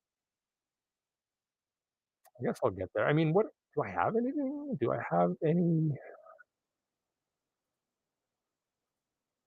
I'm checking on how to make a 2D platform game, like a mix of the old Star Wars game mixed with Metal Slug and Shank, the Natverse. Oh, that is awesome. Yeah, that would be cool. And that's another thing I could maybe quote unquote help out with or lend some lend a helping hand with in some sense because like I have done some 2D animation and sprite animation and some platform game coding and stuff like that with now again this is with like Unity and with like even stuff like Scratch, like the little kiddie game, kid programming thing and stuff like that. But I mean, it's not quite as hard as most people think. It's just very laborious and very, you got to kind of plan everything out. But I mean, it's if anything, it's even easier now. And I've always liked the top-down RPGs like Zelda and stuff like that. So I've made a few of those kind of like, or the kind of the plug and play RPGs where it's like just create all your sprites and create some, animation sets and things like that, and then they've got, like, the core engine that still, kind of puts everything together for you, so but I love that stuff. Also started sculpting a model of Nat in 3D. Yes, I did see that. I saw that in the, CG chat group and hope to eventually have all the characters modeled and rigged to do animations. Cool. Yeah, no, I mean, that's the other thing too. It's like I know I've, so Blender, I've done some 3D sculpting in, there's also Sculptris, which I don't know if that's really like a thing anymore or if it's just kind of like a free tool or whatever. But and then there was ZBrush or ZBrush, however you want to say it. I guess we're Canadian, we should call it ZBrush. The ZBrush I've played around in, but that's again, it's one of those platforms, where it's a little. I haven't really gotten into every corner of that program yet because there's so much you can do with it.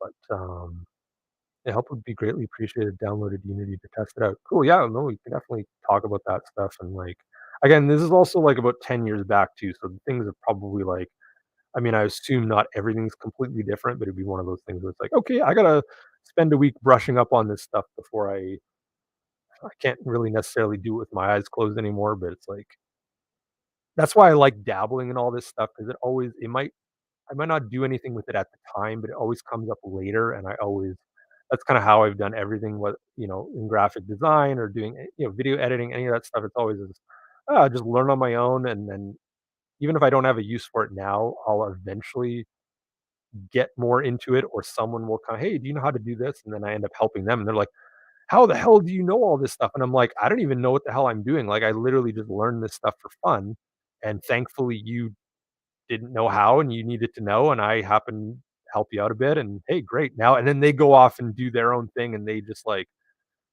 I put the training wheels on them and then they went off and flew loops around me kind of thing. And I'm like, to me, I'm like, okay, I'm cool with that. Like I didn't do anything with it, but at least I kind of helped somebody, get their wings with it and stuff. And so to me, that's always I kind of inspire myself that way.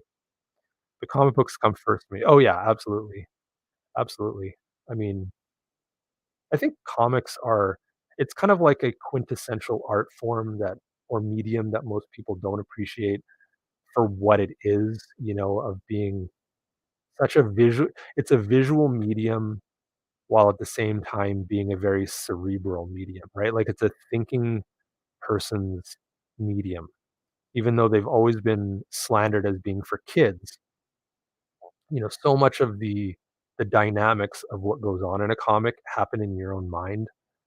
and it's like it is the great connection between, the visual arts and literature in its purest form, right? In the same way that literature puts something into your mind's eye, and that's its own thing, and then the way that a, visual depiction is so specific to the image that it's presenting to you, right? Like giving you a certain mindset of what the artist is trying to um, achieve, or what idea they're trying to get across.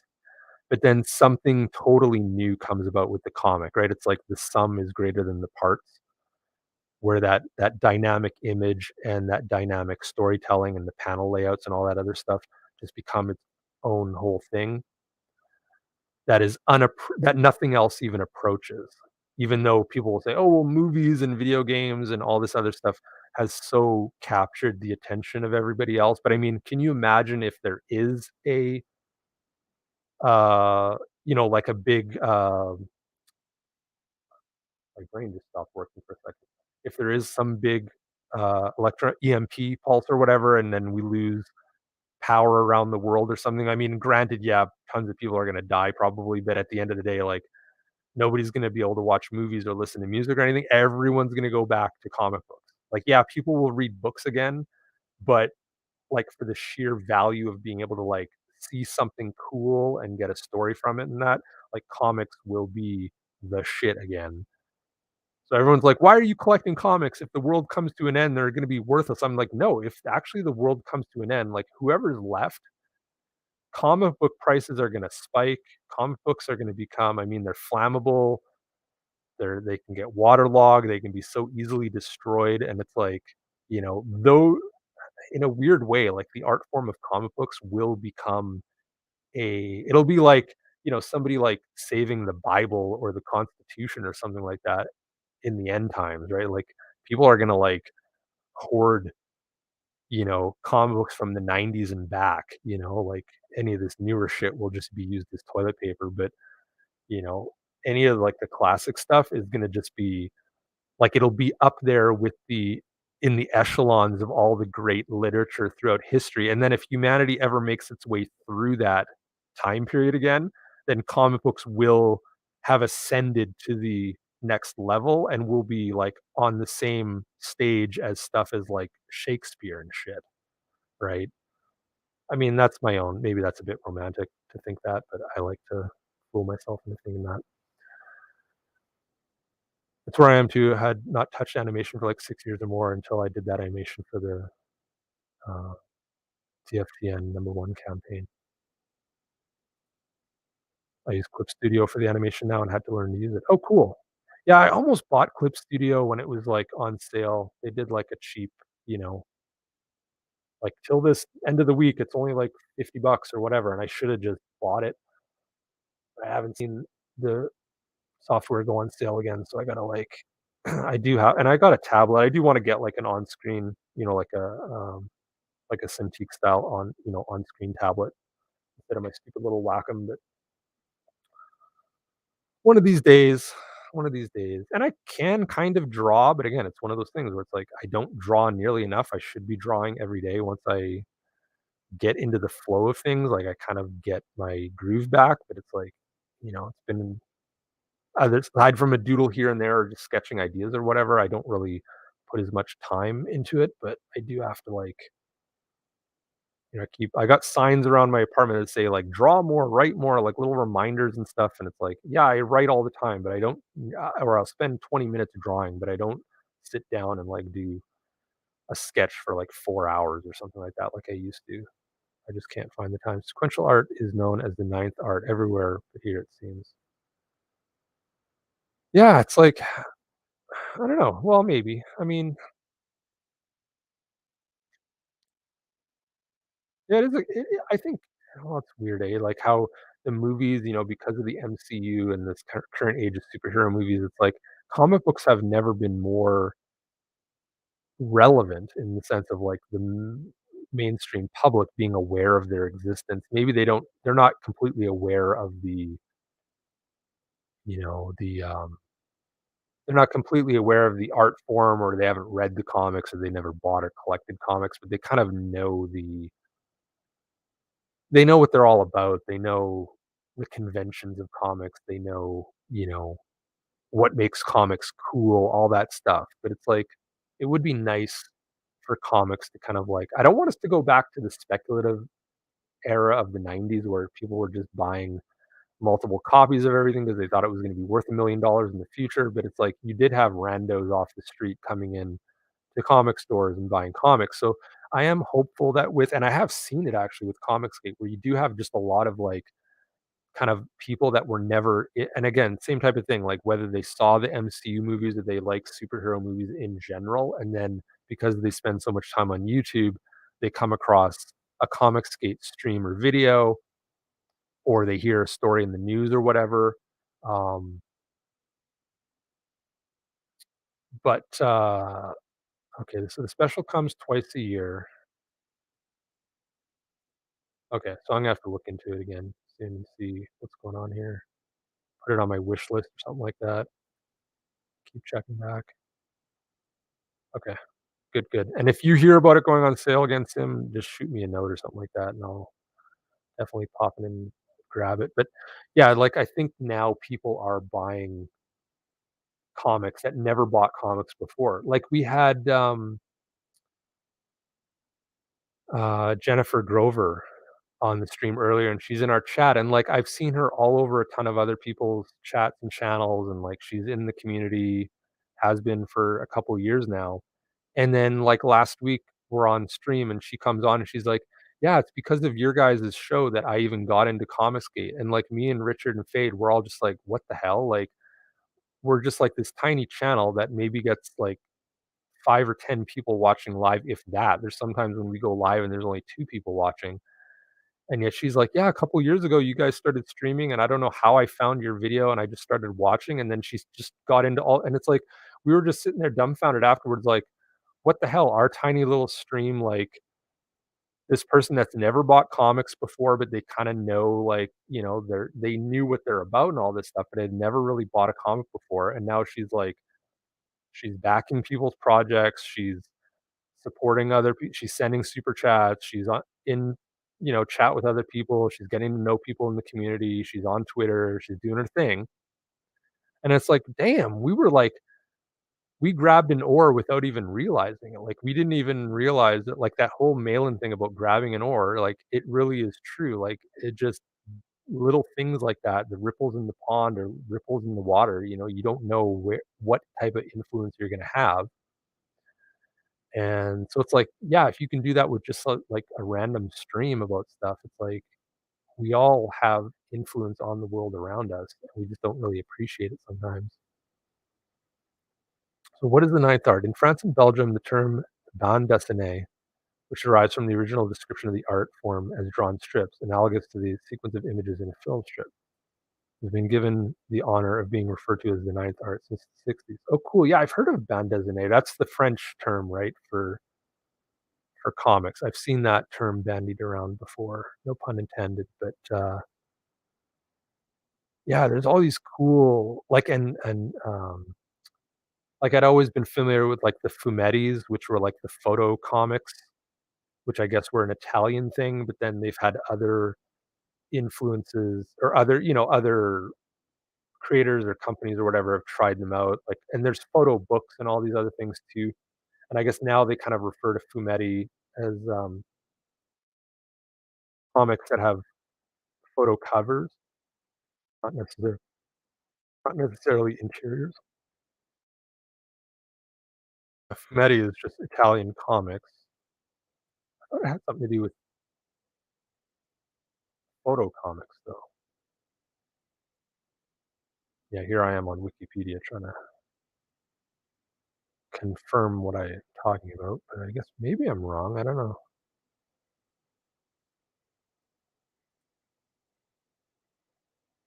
Yeah, I've been meaning to do, like, another deep dive into kind of the history of the art form. Like, I've read all the, you know, understanding comics and, all the Scott McCloud books about comics, and I've read a lot of, history of comic stuff, um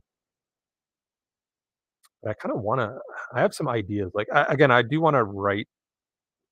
I don't know. I got so many weird ideas. Like again, it would be. I love understanding comics. I would love to just do like a meta story about like a comic about comics.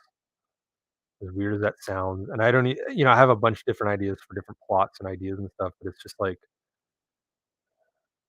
I should probably just make like a regular comic first instead of trying to like go so far to like I'm gonna give my analysis on comic books and the art form and blah blah blah as my first time comic. Like that's probably a step too far, but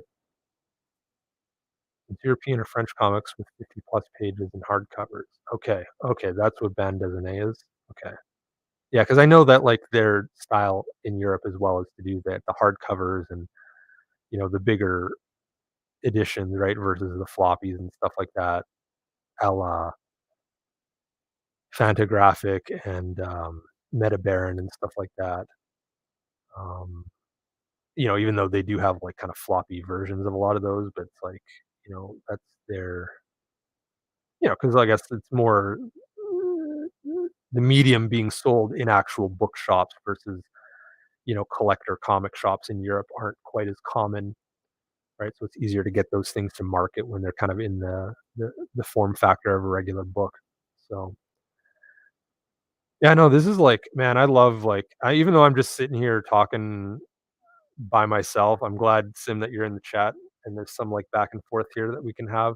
Um, Definitely got to get on stream with you again sometime soon, because I see you on the odd stream here and there. I don't know if it's just maybe you're on streams lately that I'm not as clued into or just don't come up in my feed quite as often.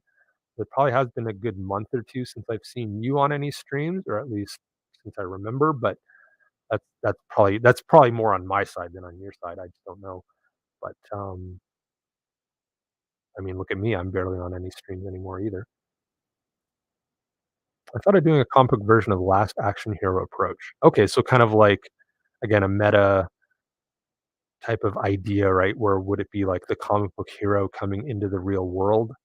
There's one out now, which I'm buying. I'm a little behind, like, I haven't read the last 2 or 3 issues, but, Crossover by, um, what's his name? Donny Cates, the Image book, where it's literally like, it's a comic book about comic book fans and comic book readers, you know, aficionados, people that own a comic store, work in a comic store, and then now there's, like, this bubble in reality where, like, these comic book characters start leaking into reality and like even the comic creators themselves like Chip Zdarsky and you know other writers and artists and stuff are characters in the book and like other mainstream characters whether it's like Spawn, Batman, the Thing, like all these characters from different companies are making cameos in the book, which is weird. I'm like, how does Image get away with that where they can just literally have other characters appearing, cross company crossover,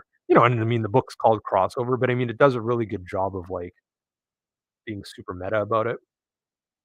Remember the Sega game Comic Zone? It rings a bell. I was never a big Sega guy. I had two friends that had Segas, so I have to look at it again to see. Yeah, okay.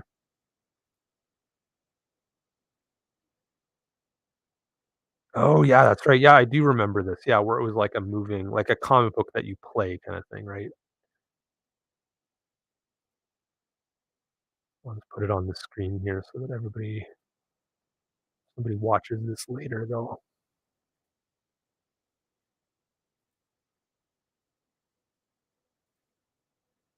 I gotta turn on that thing where it automatically adds to stream. Yeah, Comic Zone. I mean, there's so many, like, cool ideas out there. I'm gonna have to pull this up on the emulator later. I don't know if I've ever actually played this. I know I've, like, seen either I've seen gameplay in videos or maybe in passing I played it as a kid at one of my friends' places, but I don't have a heavy memory of it. It does look very familiar, though. As soon as I saw the name of it, I'm like, "Okay, yeah, I do kinda remember that." at least remember, like, the box being on the shelf at the rental place. 'Cause, like, the comics with an X at the end, and that's another weird thing is, like, god damn, that's very, like, synchronistic too. Because I was coming up with some, like, company or, like, kind of, like, brand names and things, and I was trying to think of, like, I needed, like, 5-letter word, and I'm like and then it came to comics, and I'm like, "Ah, the only way to make comics 5 letters is COMIX." But that's so cheesy in '90s, like, extreme '90s, and I'm like, "Okay, maybe that'll work though, because the '90s are definitely back." Like, there's definitely nostalgia for the '90s now, so morning roast every Monday and Friday morning. My show on Sundays, Inkslayer Art Show, The Hardline. Okay, yeah, Hardline Monday nights. I also join Pops, Indie Vault, and a few others once in a while. Oh, cool. I wanna definitely chat with Pops. I've been on a couple of streams where, like, I'm a guest and he's a guest, and, like, we don't really get to talk directly to each other, but he's a cool guy, and I've seen him on a ton of other stuff, and I really like the cut of his jib. So, yeah, I wanna talk to him. Indie Volt, yeah, I'm familiar with him. I haven't talked with him before. Morning Roast. And that's the one that, why can't I think of his name? Is that Sugar Chris, right? That does Morning Roast? Is that who you're talking about? Or is that your own? I'm not sure. There's so many damn shows out there now. Imagine Cool World, the comic theme, right. Yeah, Cool World is a damn good movie too. I mean, it's like not a good movie, like, it's not intentionally trying to be a good movie, but it good in the sense of, like, I saw that movie in the theater when it came out, and I love anything Ralph Bakshi inspired, so you could jump from one panel to the other. Sometimes it was fun. Yeah, I guess some of that too, some of these concepts were a bit of a,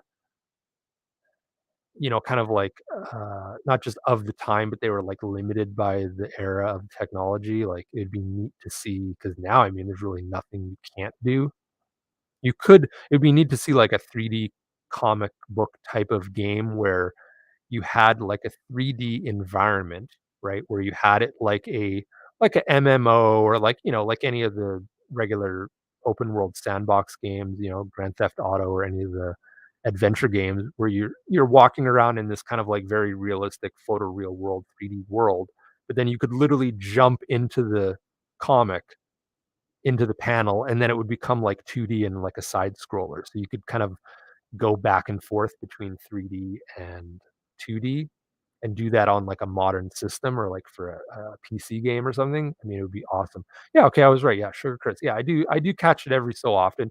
Usually like I work from home too, right? So a lot of times I can have some videos on in the background while I'm playing, but yeah, I've thrown him on a few times in the morning, but I that kind of got out of hand. Like uh I get what do you call it? God, it's getting to be that time of night where I'm starting my brain's stopping working. I get distracted way too easily, or I get busy with work stuff, and I can't spend more than 5 minutes looking at the screen, so it's tough. So, yeah, I'll definitely have to tune in more often because he's a good guy too. I like when he does, like, his reviews and he shows what he's gotten recently. Man, that guy's got a big stack of books. He backs everything. It's both of us. Yeah, yeah.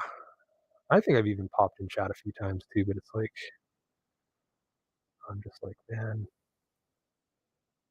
I'm mostly a lurker too, that's the other thing, is like, I lurk too much, I watch a lot of streams, or I watch on my smart TV. That's my problem is I don't like, everyone it seems like is always in chat because 'cause they're either on their phone or they're on their computer, whereas I watch a lot of streams on YouTube on my TV, on the smart TV kinda thing, right? So it's like, I don't always wanna pop in chat, I just wanna sit back and relax and watch the stream, or I'm watching the stream after the fact when it's not live because there's so much stuff to watch. So, it's like I always then I it's like, "Oh, damn, I would've loved to jump in chat on that stream because I would've wanted to chime in on this or that or whatever." So, but yeah, I do try to jump in chat more often now because especially if I see other people in chat that I know or I talk to outside of streams, then I always like to pop in and just say hi to people. I remember the first GTA with the over the top view only. Yeah, exactly, the top down GTA. Yeah, that was fun. I mean, that was like I like a lot of those games. What's the other one? Was it, Postal? That was like that too. There was like There's a couple of those games where they just kinda started as either, like, the top down or the side scroller or the very simple, or like Diablo where it was all, like, simple sprites and stuff, and then they kinda go to the more 3D, more in-depth approach and stuff like that, and, like, they never really quite live up to the classic version. Like, as much as I love GTA, like, some of those that first version of it is, like, so quintessential of its time that, like, I mean, there were a ton of other games like it too, but it was just what's the other I like Narc. Remember the arcade game Narc? Used to love that as a kid, and I don't think it ever got ported anything. I don't know if it was like, "Oh, it's too violent," or it's drugs, or they ever actually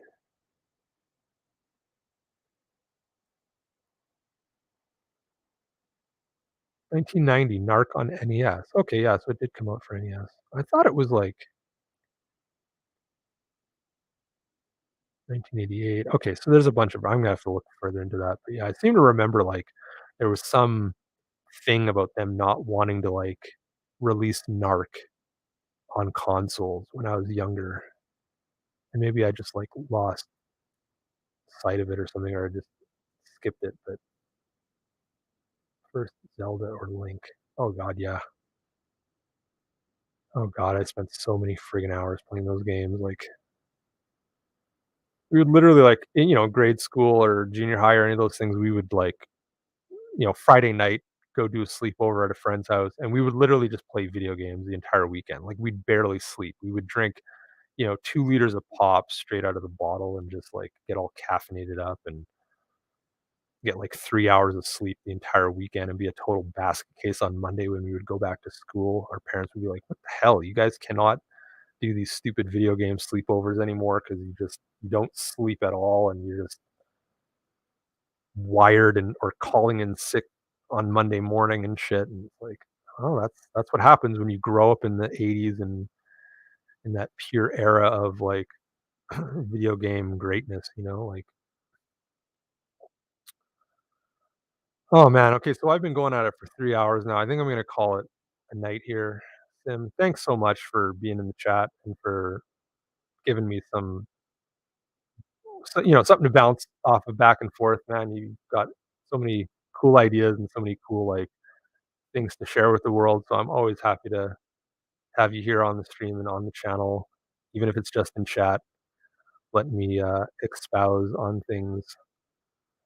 Go on and listen to the sound of my own voice. Everyone always tells me I love the sound of my own voice, but it's like, no, I actually don't like the sound of my own voice. Nobody likes the sound of their own voice. I guess maybe you like the sound of your voice as it sounds to you, but if you hear yourself on a recording, you're always like, no, that doesn't sound like me. Or if you see yourself in a mirror, right? It's like you're not seeing your mirror image of you. Like, when you look in the mirror, that's what you think you look like, but that's not what you actually look like. You're seeing the mirror image, right? But then when you actually see yourself in a photo, you're like, "I don't look like that. What the hell?" But it's like, yeah, it's because 'cause you're asymmetrical. I don't know.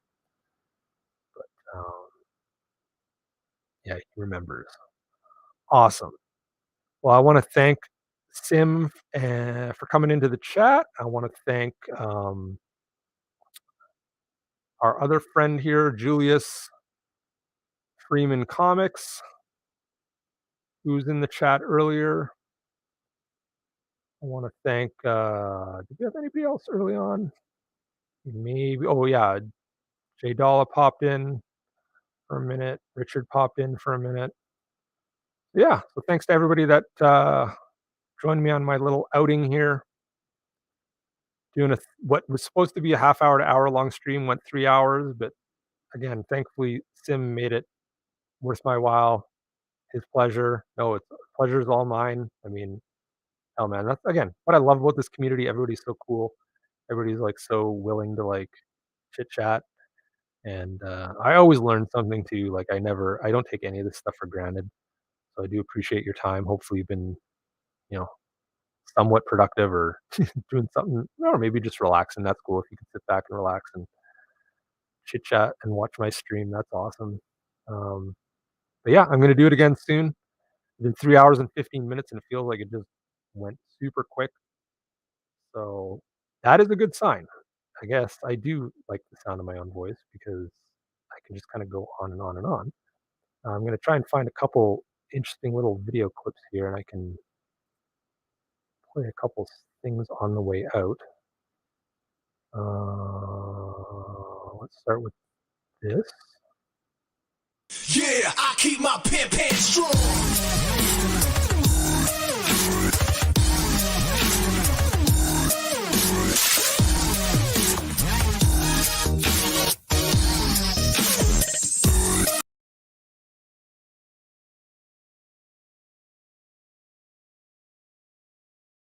Yeah, I keep my pen strong.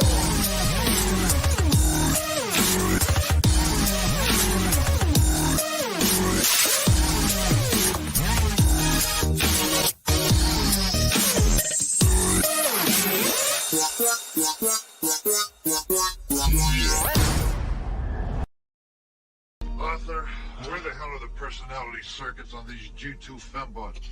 According to the internal schematics manual of the G2 class government service fembot, all personal characteristic circuits are located in her... You're definitely looking in the wrong place. Well, where are they? They're in her... posterior. You wouldn't dare. Help! Help! Help! What?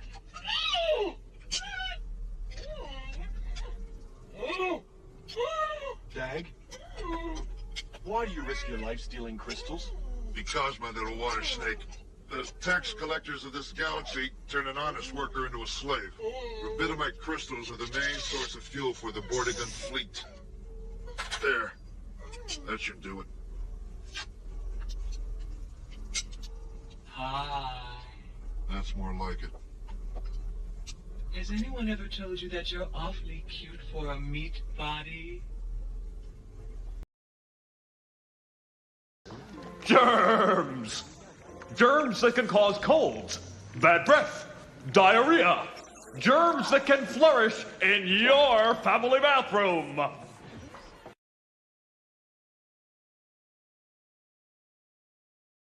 I know it may lie, I know la la la su Carnoli Morlilo. Gary? By the way, why are we wearing bras on our heads? Ceremonial.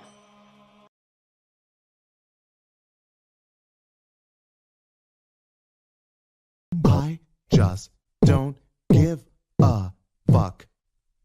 I get angry just thinking about it makes me mad. Little kids doing drugs, it turns my stomach. That stuff hurts. It stops you from living up to your potential. It holds you back. It hurts the user. It hurts his family. And it hurts his friends. I just want to shake some sense into you kids that are using drugs and thinking about using it. So remember, don't, or else. Okay? You go. Orale vato, what's happening?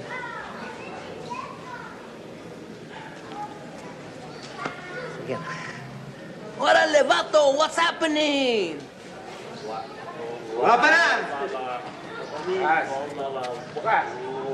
See? What's happening? You don't read English. Just hold on.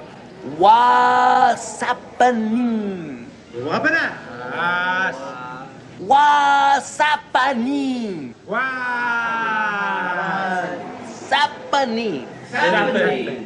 What's happening? Yeah, what's happening? What's that? That's it, you got it. What's happening? What's happening? All right. No more, please. My heart.